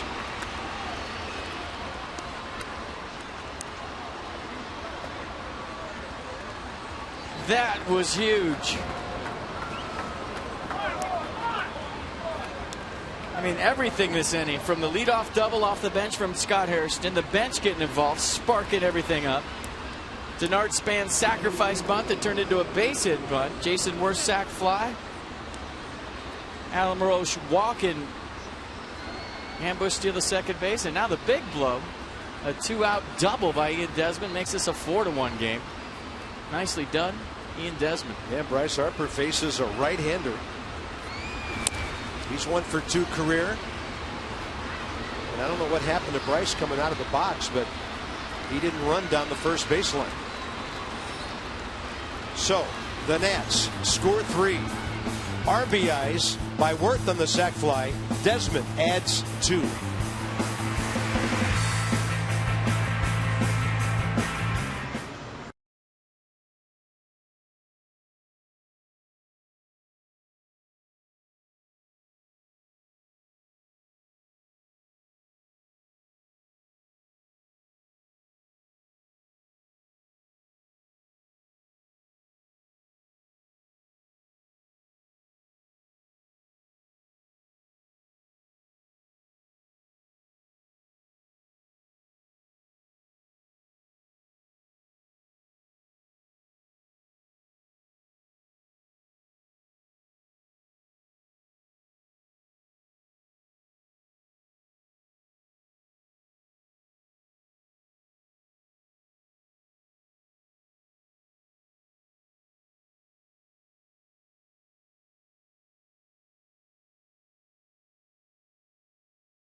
against the Nats.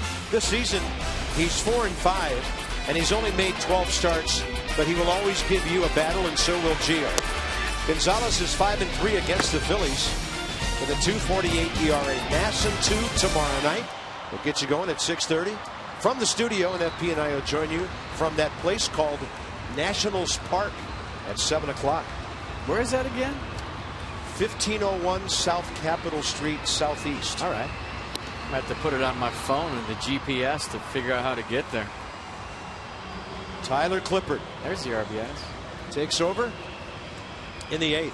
He'll face Donovan Solano, Christian Yelich, and Jordani Valdespin. Clippard, first appearance of this series. Drew Storen got the save set up the other night. Nats had a big lead, so really the 8th inning setups thing was kind of not necessary, at least for Clippard throwing an entire inning. And he'll face Donovan Solano here, who's 1 for 6 against him. Well, Matt Williams wanted to stay off of Clippard, said he worked real hard on this road trip, so he went with Drew Storen. Donovan Solano in this series, 1 plate appearance. He was hit by a pitch. And Jonathan's kid brother supplanted right now at second base by Valdespin, but he's not having a bad year himself, hitting .265. The brother Solano can hack. Clippard ahead.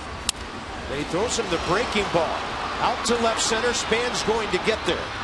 Great jump. Made it look routine at the end.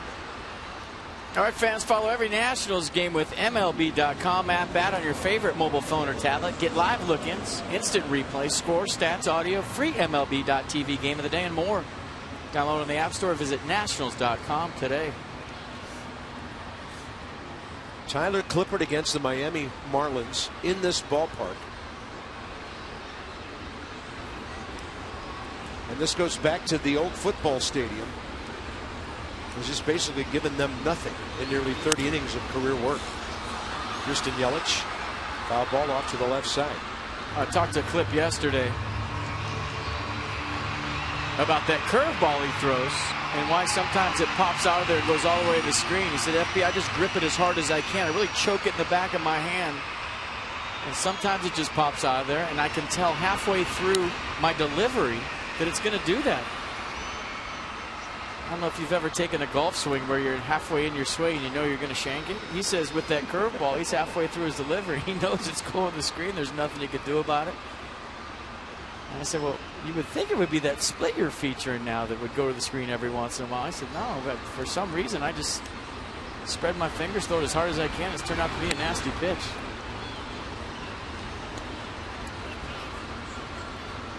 Christian Yelich, 1 for 5 with a double and a walk career against Tyler Clippard. This game will have to go through Stanton and McGee one more time, no matter what, whether it's this inning or next.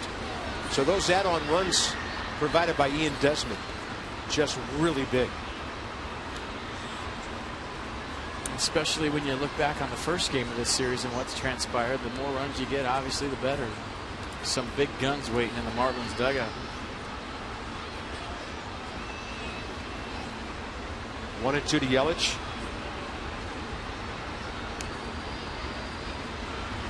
There's the changeup. Turned it over beautifully. It stays fair. Little room service roll for LaRoche right at the bag. 2 outs.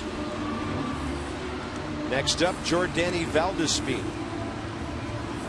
He has a career home run against Tyler Clippard. We remember that pinch shot a couple of years ago. His only hit against Clippard in 7 matchups. He's gone deep today, 1 for 3.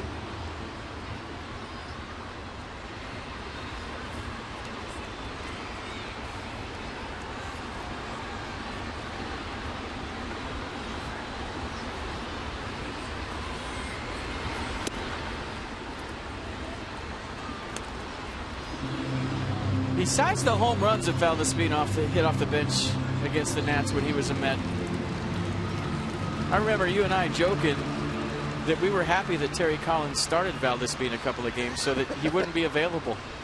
Yeah, let him work on a few things those first couple of bats and get too much in his head. There were some other big hits besides the Taters off the bench against the Nats.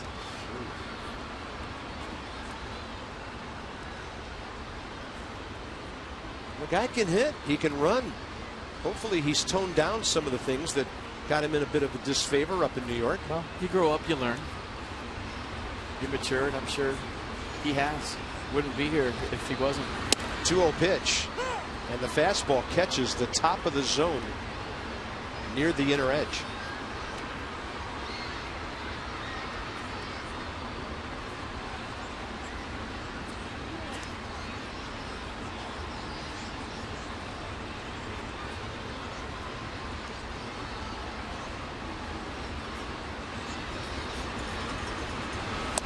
He bolts the fastball right at the knees. All right, well, we always say now with that new weapon he's got in his back pocket, the split, that we can't wait for Tyler Clippard to get to 2 strikes. But this is paint right here. 91 on the black. Mercedes-Benz watching that heater. And usually this is when you get the split finger. And needless to say, with a guy on deck, good hitter to retire to get this thing into the 9th inning. You don't want Giancarlo to have a chance to make it closer. He goes with the heater at 92 again. A little bit harder than the previous one.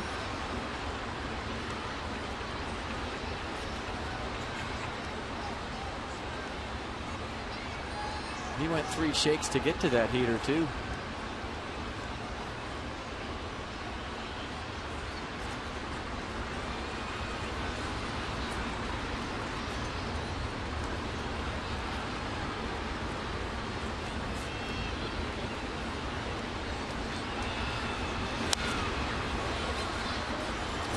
Change up at 81.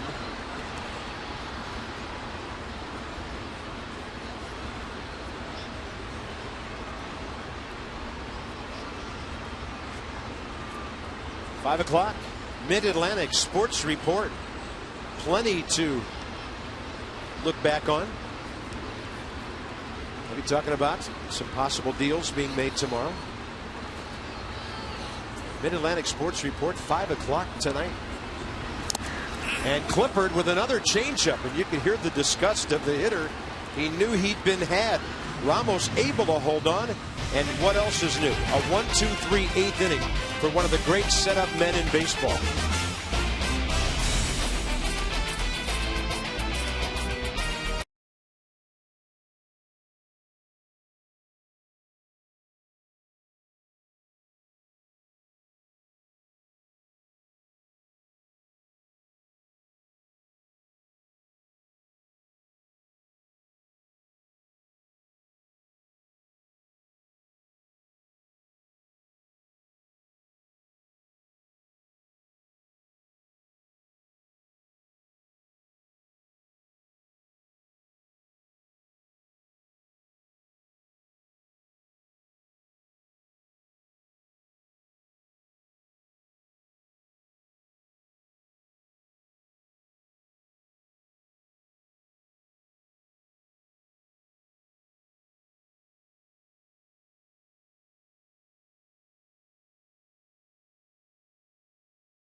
Top of the 9th inning, Tanner Roark stands in line for the win. Denard Span, Ian Desmond doing their things. But we're going to take you back to the Nats half of the 8th inning. It all started with Scott Hairston off the bench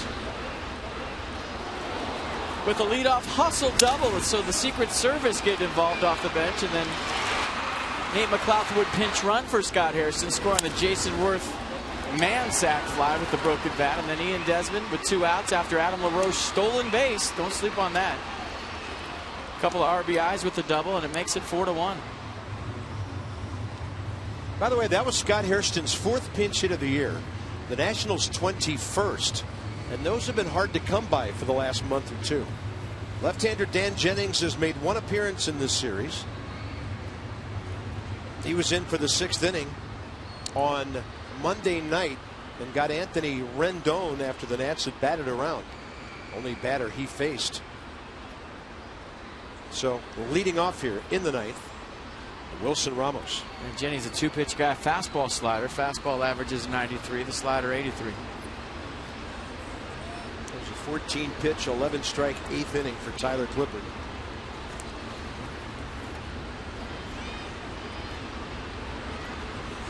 Ramos facing Jennings for the first time, and a strike call at the outside corner, right at the knees. Well, I'm looking at the Nats bullpen, and guess who's warming up for the 9th? Is it Drew Storm? It's Drew Storm. I wondered. Huh.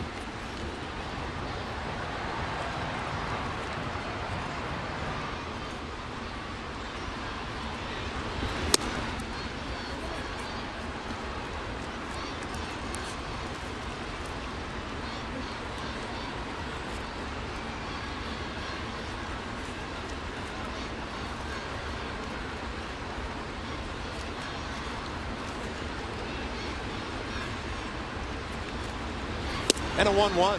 Late reaction on a 92 cutter from the left-hander Jennings.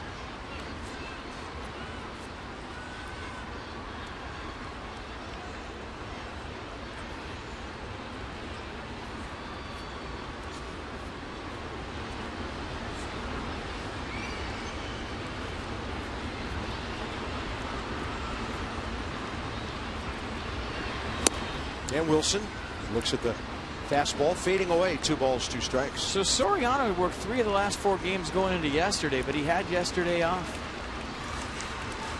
And Drew Storm,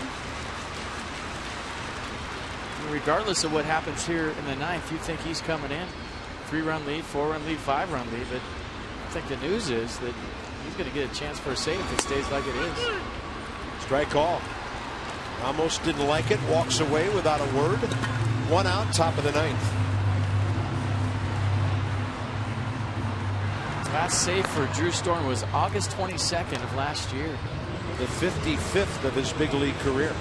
It's at Chicago.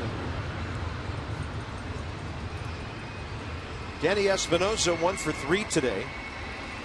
And against Dan Jennings, 2 hits and 4 career at bats. Kevin Franzen.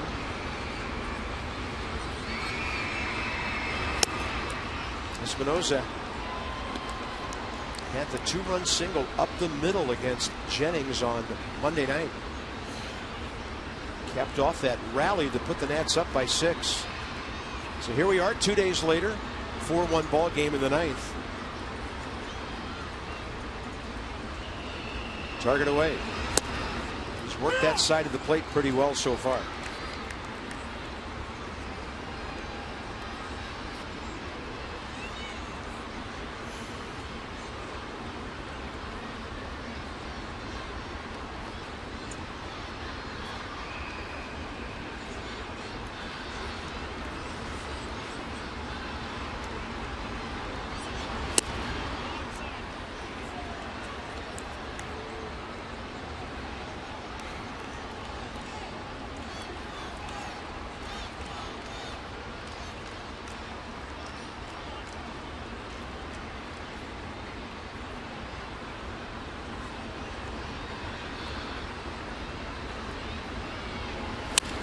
Espinosa.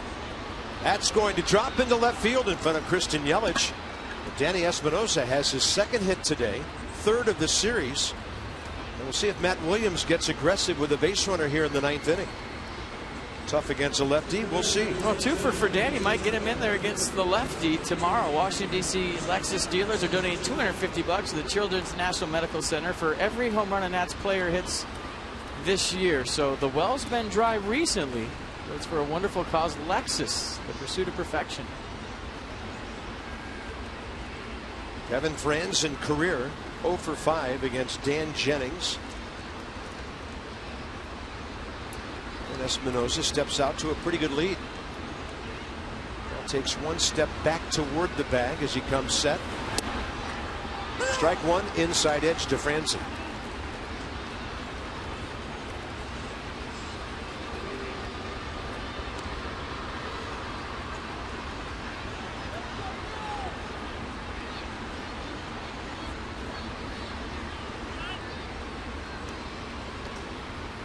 One of the things maybe going into Matt Williams' decision about Storen is how well he handled Giancarlo Stanton the other night. Struck him out in the 8th inning. He is the leadoff man, even though you're up by 3.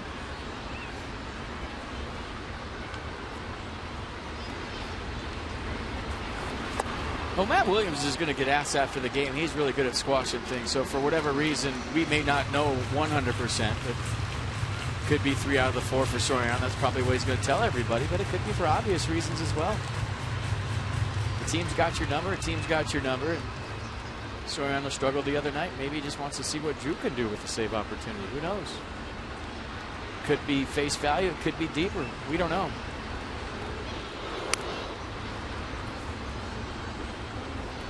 Really not for us to decide.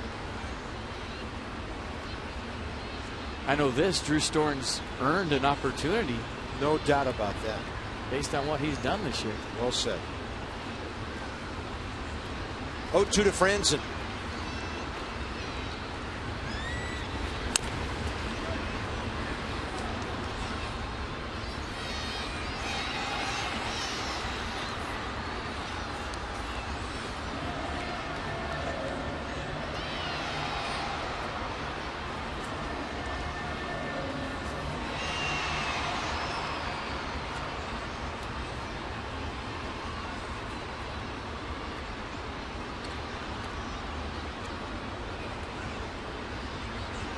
Target in and a throw over.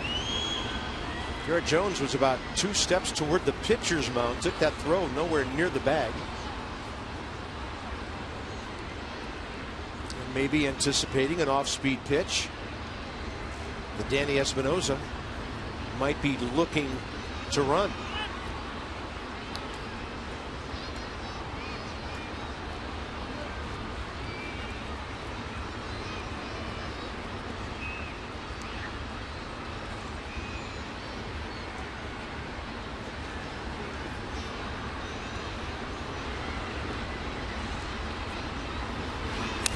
I've said this a few times before, but I found it easier later in my career to steal against lefties.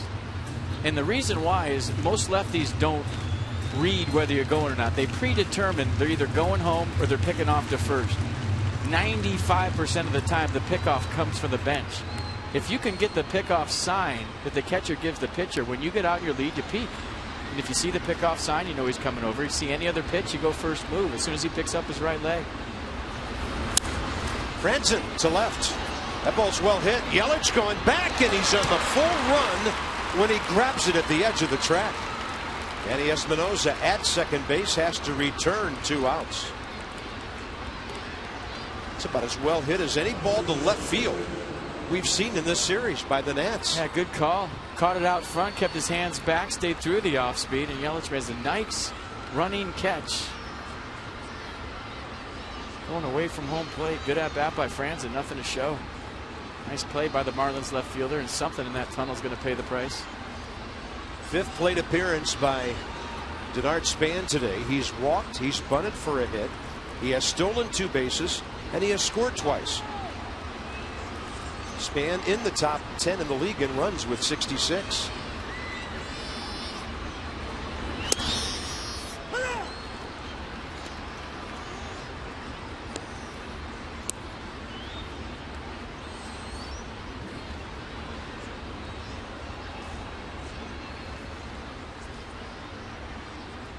Span against Jennings' career pretty strong. A walk, 2 for 4.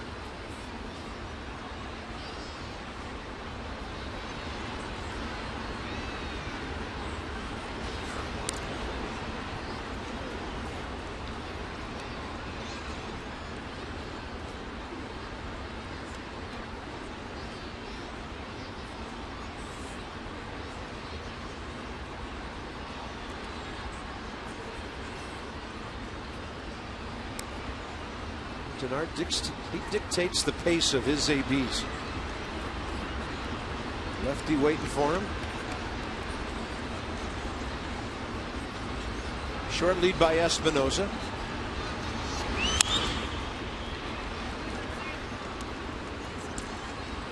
Well, that's what you should do as a hitter, Carp. You hit on your terms, and if your terms are a little bit more deliberate than other hitters, well, that's your rhythm, that's your pace. And it's his way of slowing the game down. Not like pitchers walk around the mound and take their time. Denard takes his time getting in the box.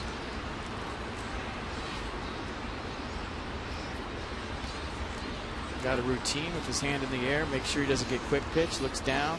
A couple twirls of the bat with his right hand that he digs in. Now keep that bat going until the pitcher's ready.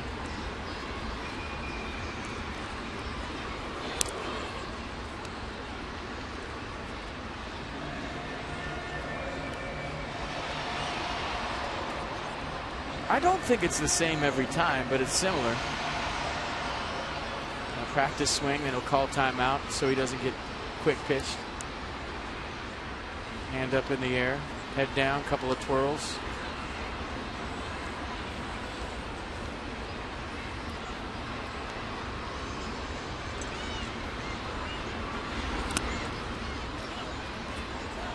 Mathis a good block. Espinosa no hint of trying to advance. I guess you could say he's like a free throw shooter that dribbles 10 times before he shoots a free throw. Instead of 6. Or 3. How long does it take him to hit in the cage?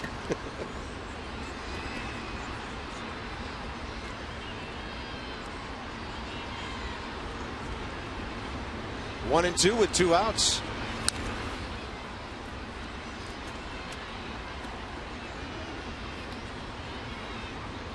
Tomorrow night, Gio, Cliff Lee. Start of an 8-game homestand. 4 with the Phils, 1 with the Orioles, 3 with the Mets. Mets at home against the Phillies, 11-2 today in the 8th inning.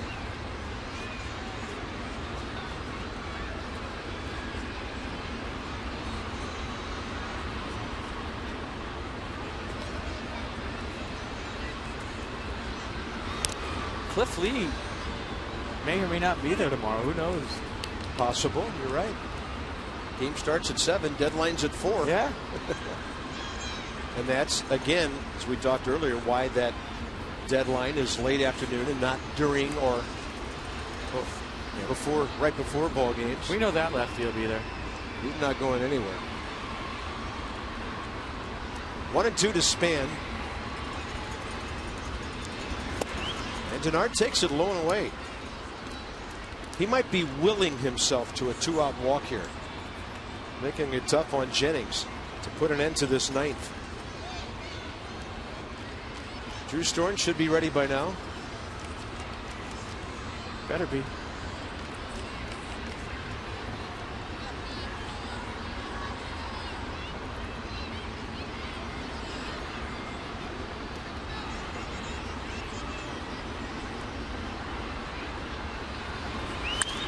Span another foul. Well, if I'm a kid and a Denard Span fan, I am definitely going to do this in wiffle ball. The whole routine. I mean, I used to do that as a kid. Imitate my favorite lineups. Dig in with my adjustable souvenir helmet. Pretended Ernie Harwell was saying your name. I do my Will Clark, but I'm sure there's a lot of kids in the D.C. area doing their Denard Span. They just can't go out too late. It might get dark.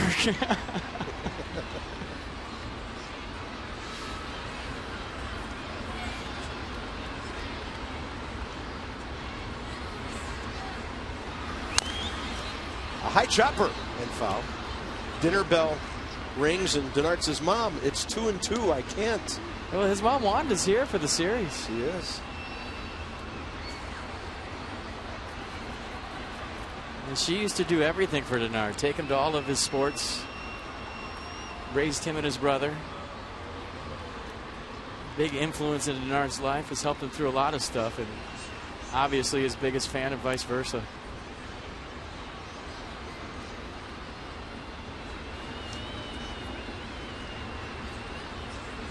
Born in Washington, lives in the Tampa area.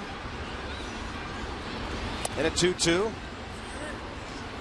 And this is the song that never ends. It now goes to 3-2. Well, what an at bat! Lost in the length of this is the great at bat, and he's really grinding. Doesn't give any away. Garrett Jones moves behind Danny Espinosa. They're tired of chatting with each other. Well, they're best friends by now. They're going to send each other Christmas cards. This will be pitch number 9 of this at bat. There's a big gap in right center. And a 3-2 with Espinosa on the move, and Denard Span will make everybody do it again.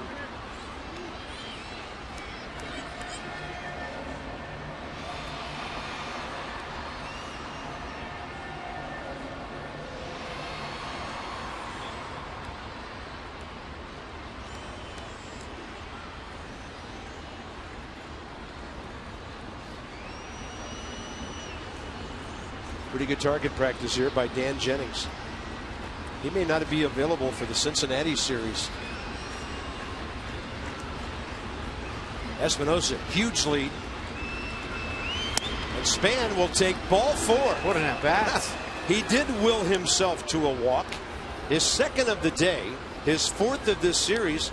And remember all the bases on balls he worked in Cincinnati before we got here. His 3rd time on base today, and that's his job, and he's doing it well. Scored a couple of runs. Looking to make it 3. Denard Span walked 4 times in a row in the 4-2 win at Cincinnati on Sunday. So that gets Anthony Rendon to the plate. 0 for 2 career against Jennings.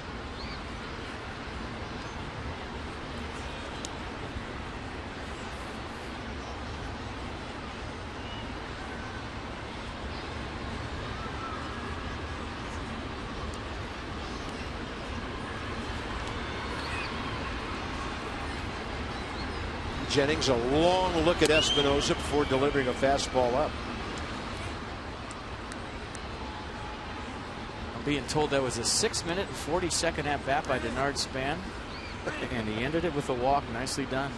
Wow, that's a pretty good game of keep away right there. Well, I think he knows we're on the MLB Network today, and he wanted to get some airtime. Nicely done.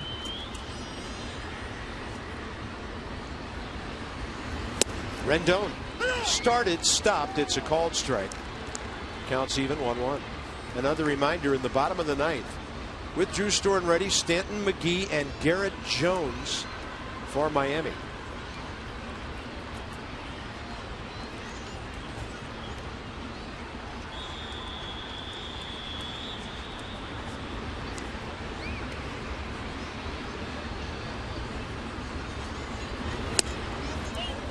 Ball 2. You know, I've also seen this throughout Major League Baseball. We talked about the runs being down in day games, how deliberate relievers are now. And I don't know if it's, you know, everything's going fast and they're trying to slow themselves down, not get out of whack with their mechanics. But I've seen reliever after reliever come into games and just work very deliberate, I guess is the nice way to put it. We always talk about Tanner Roark and Doug Fister, how quick they are getting it and going.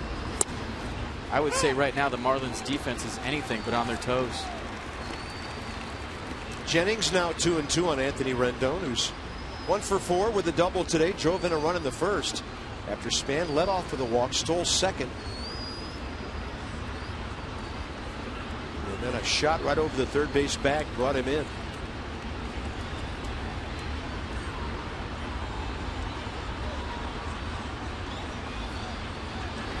Rendon, hot shot.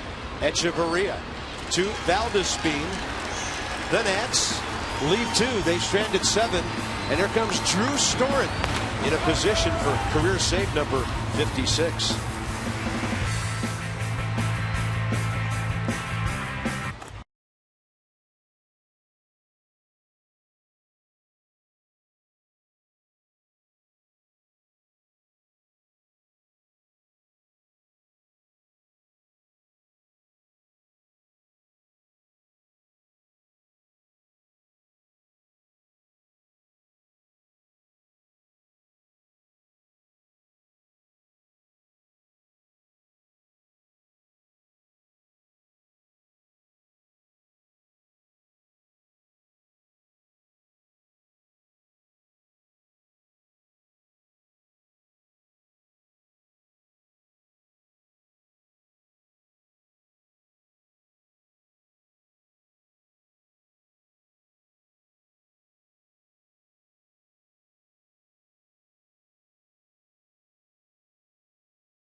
facing Stanton, McGee, and Jones. For Drew Storen, overall his 41st appearance. Couple of wins, a 1.05 ERA, and all the numbers are just impressive. Opponents hitting only .203 against him. 4-to-1 strikeout to walk ratio, but not necessarily a strikeout guy like he used to be. 29 Ks in 43 innings. Dan Kolko with more. Guys, a big storyline for Storen this season has been the emergence of his changeup. I talked to him recently about that pitch. He said initially he started throwing it just to get the pitch on scouting reports, to give hitters something else to think about when they're standing in the box. But over time, he's refined it by playing catch with it. And right now, his confidence in the pitch is sky high. That's evident both in how often he's throwing it, 16% this year as compared to 4% in 2012, and the situations. It's become an out pitch for him. He's using it a lot with 2 strikes. Well, took care of Giancarlo Stanton the other night with a strikeout. First pitch heater, 93 right in there. Stanton is 2 for 14 career with 6 strikeouts against Drew Storen. Today, Stanton 0 for 2 with a walk.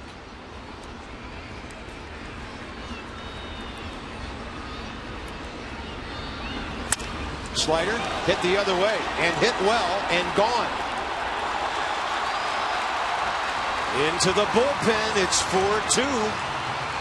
Number 24 for Giancarlo.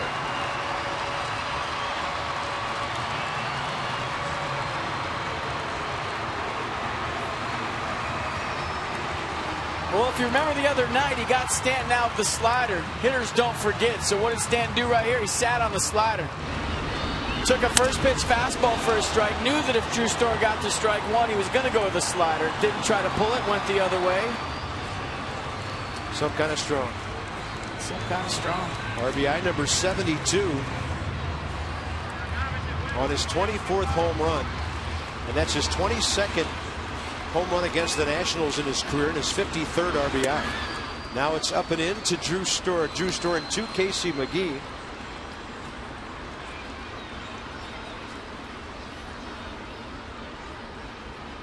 Fourth on the all-time Miami career home run list already with 141. McGee to right. That'll play for Jason Worth. Casey McGee 1 for 3 career against Storen with that out. Next up, Garrett Jones.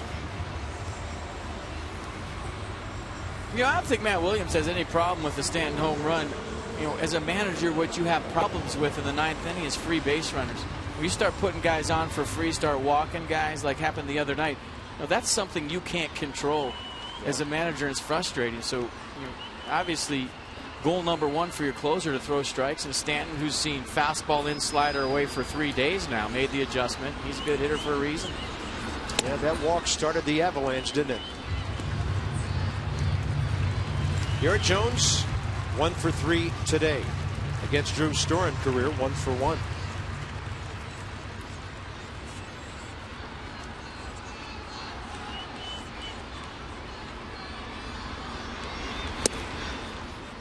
.85 took a little bit off. 1-1. Yeah, that's the changeup from Drew. Like Mass and Dan said, 16% of the time this year. From a hitter standpoint, if you have a plus fastball and a plus slider and you had a plus changeup to it now, I mean, where do I go? What do I look for? Kind of add to that, Tyler Clippard throwing that split on top of everything else that he features.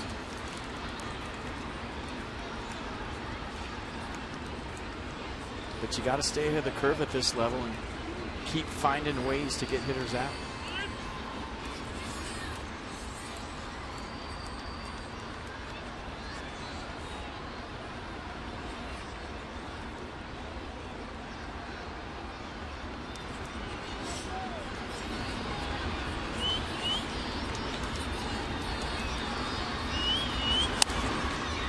Had Jones reaching there for another off-speed pitch. Counts even, 2-2. Garrett Jones, a good addition to this Miami ball club in this series. He's 3 for 7 with an RBI.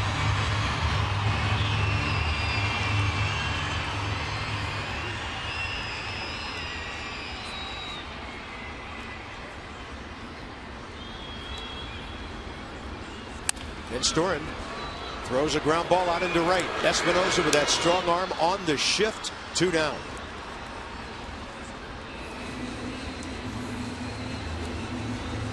Well, throwing strikes, pounding the strike zone. And he went with the slider right there to get Jones on a. I guess I'll put 4-3 in my scorebook. More like a 9-3.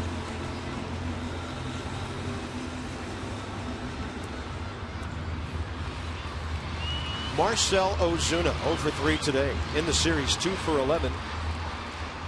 And against Drew Storen, 1 for 3 with a walk. Important to keep that tying run from getting to the batter's box. And he's ahead.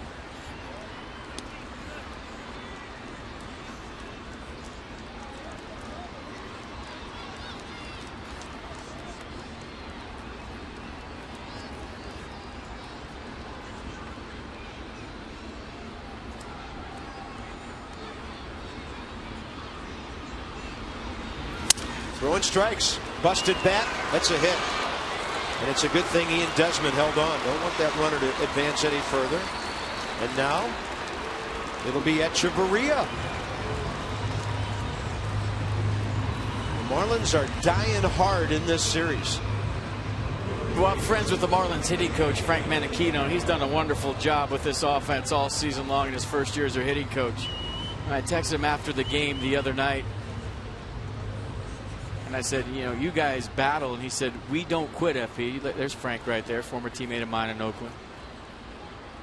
We don't give up. And when you talk to Marlins people, that's been their MO this year. They fight. Echeverria, base hit last time, 1 for 3. 1 for 7 career against Drew Storen, who's given up 2 hits here. And that ball gets away. That woke up a few fishes. Only thing that does is take away a force play. In case there was a bouncing ball over the mound.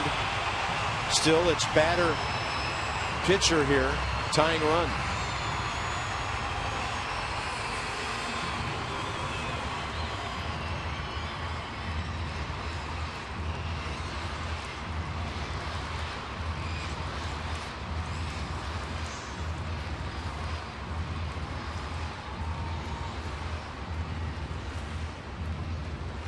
You would imagine if you're going for your first save since August of last year that regardless of the atmosphere in this ballpark that the RPMs are running high right now for Drew Storen. Fastball just rifling its way to the inner half. On that replay from almost dead center field here, seemingly rising on the hitter.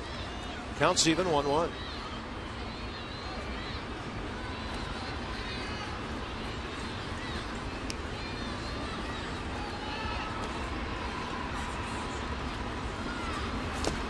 Good slider. Echeverria knew he'd been had, tried to stop his swing.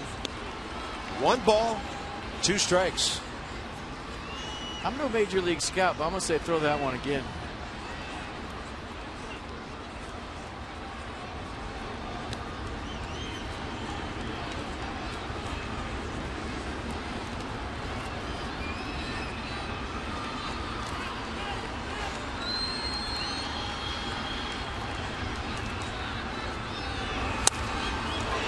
That's a fair ball, and the tying run is going to be in scoring position as Echeverria guides one inside the first base bag.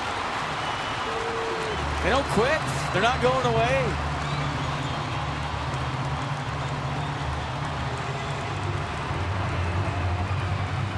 And now we'll see Saltalamacchia. Well, he made the adjustment to the slider.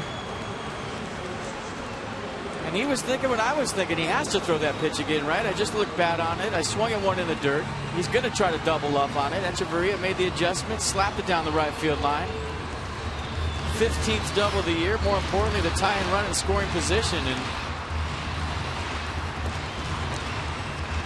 doesn't seem like it matters who's on the mound in the 9th inning for the Nats. Drama. Saltalamacchia against Drew Storen, career 1 for 1 with a home run.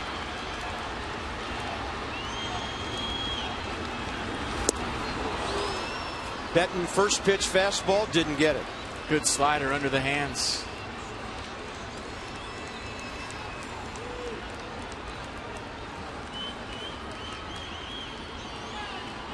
Good looking numbers for the Nats, but throw that out when the Marlins are playing like they are right now. They got that thing going, man. They're winning.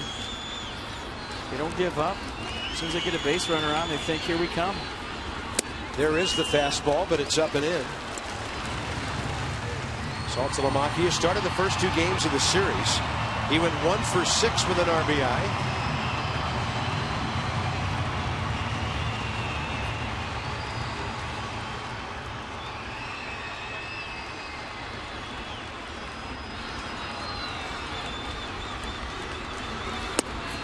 And that time he doesn't bite on the slider. It's a good take, good recognition of the slider.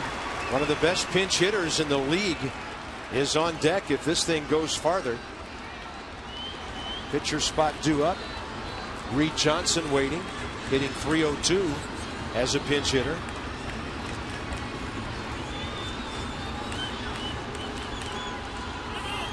Time given.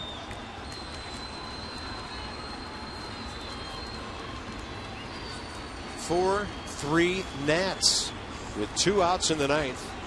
And Echeverria second base. Kenny Espinosa, by the way, well out into right field on a shift here. 2-1.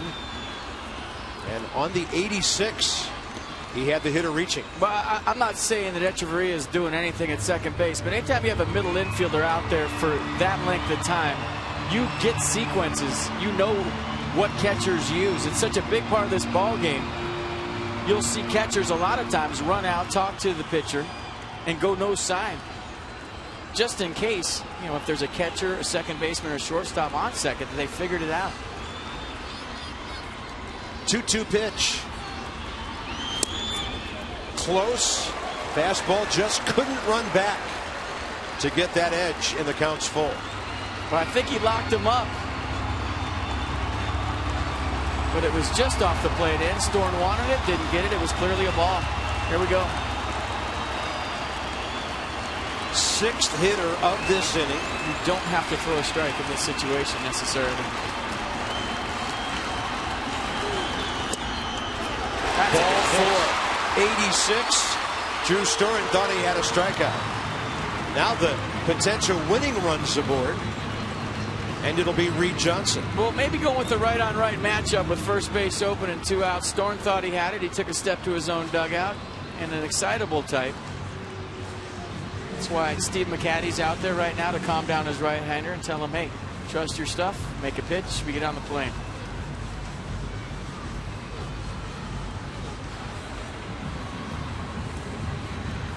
Let's look at some numbers for Reed Johnson against Drew Storen.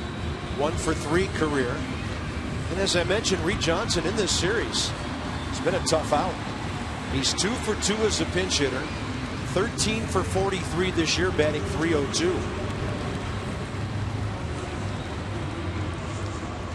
And hitting over .430 with runners in scoring position.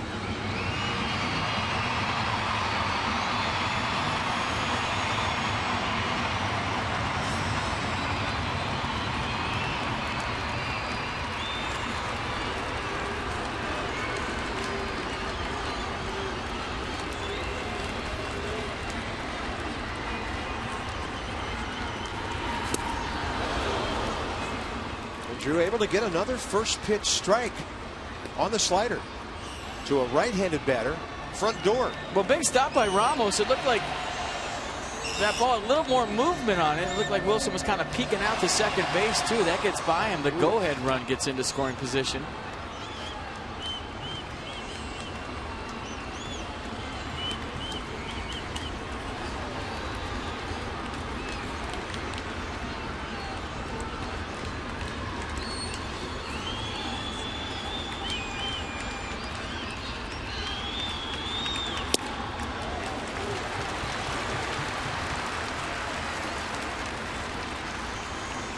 I mean, there's 2 ways you go if you're Reed Johnson right now. You could sell your soul to a slider right here in a 1-1 count and just sit on something. If you don't get it, fight with 2 strikes.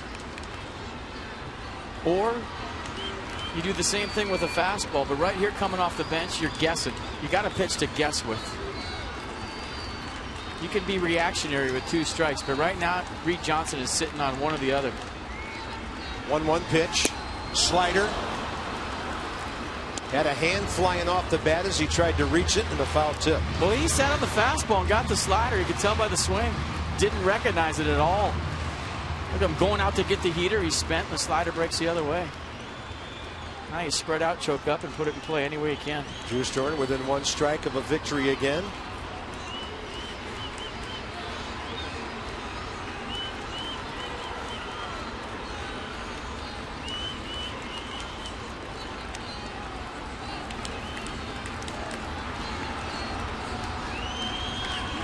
And a breaking ball had Johnson way out ahead. That was hanging.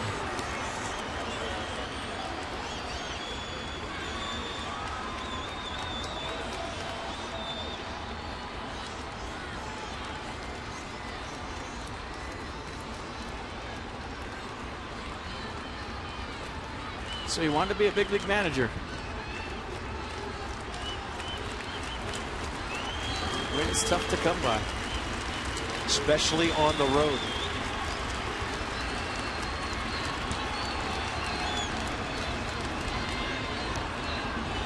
Another 1-2 pitch. Watching Anthony Rendon, he's not exactly guarding the line at third base. Well, I think you just get into a position to make the play here, more so than take yourself out of position and guard the line and let the tie and run score. You're not concerned about the runner on first. You're concerned about making it out and win the game.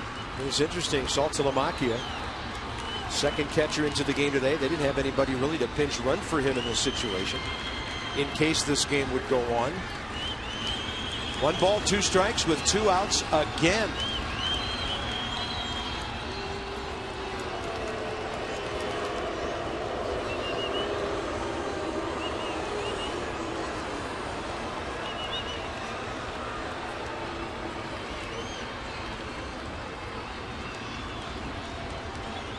Bryce Harper playing very shallow in left field.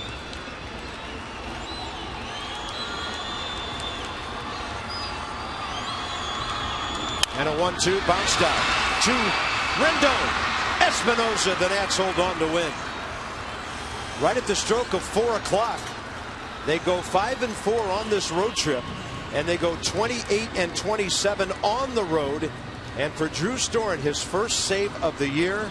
And folks, you can all exhale following the Nats on this road trip. That was tense. I got sweaty palms right now. Hey, no one said it'd be easy a winning road trip. Get on that plane, get back to Nats Park, and somehow find your white uniforms. You haven't worn them in a while. Nats fans are going to be happy to see their ball club back in town a winner. Well-deserved win for Tanner Roark, who is now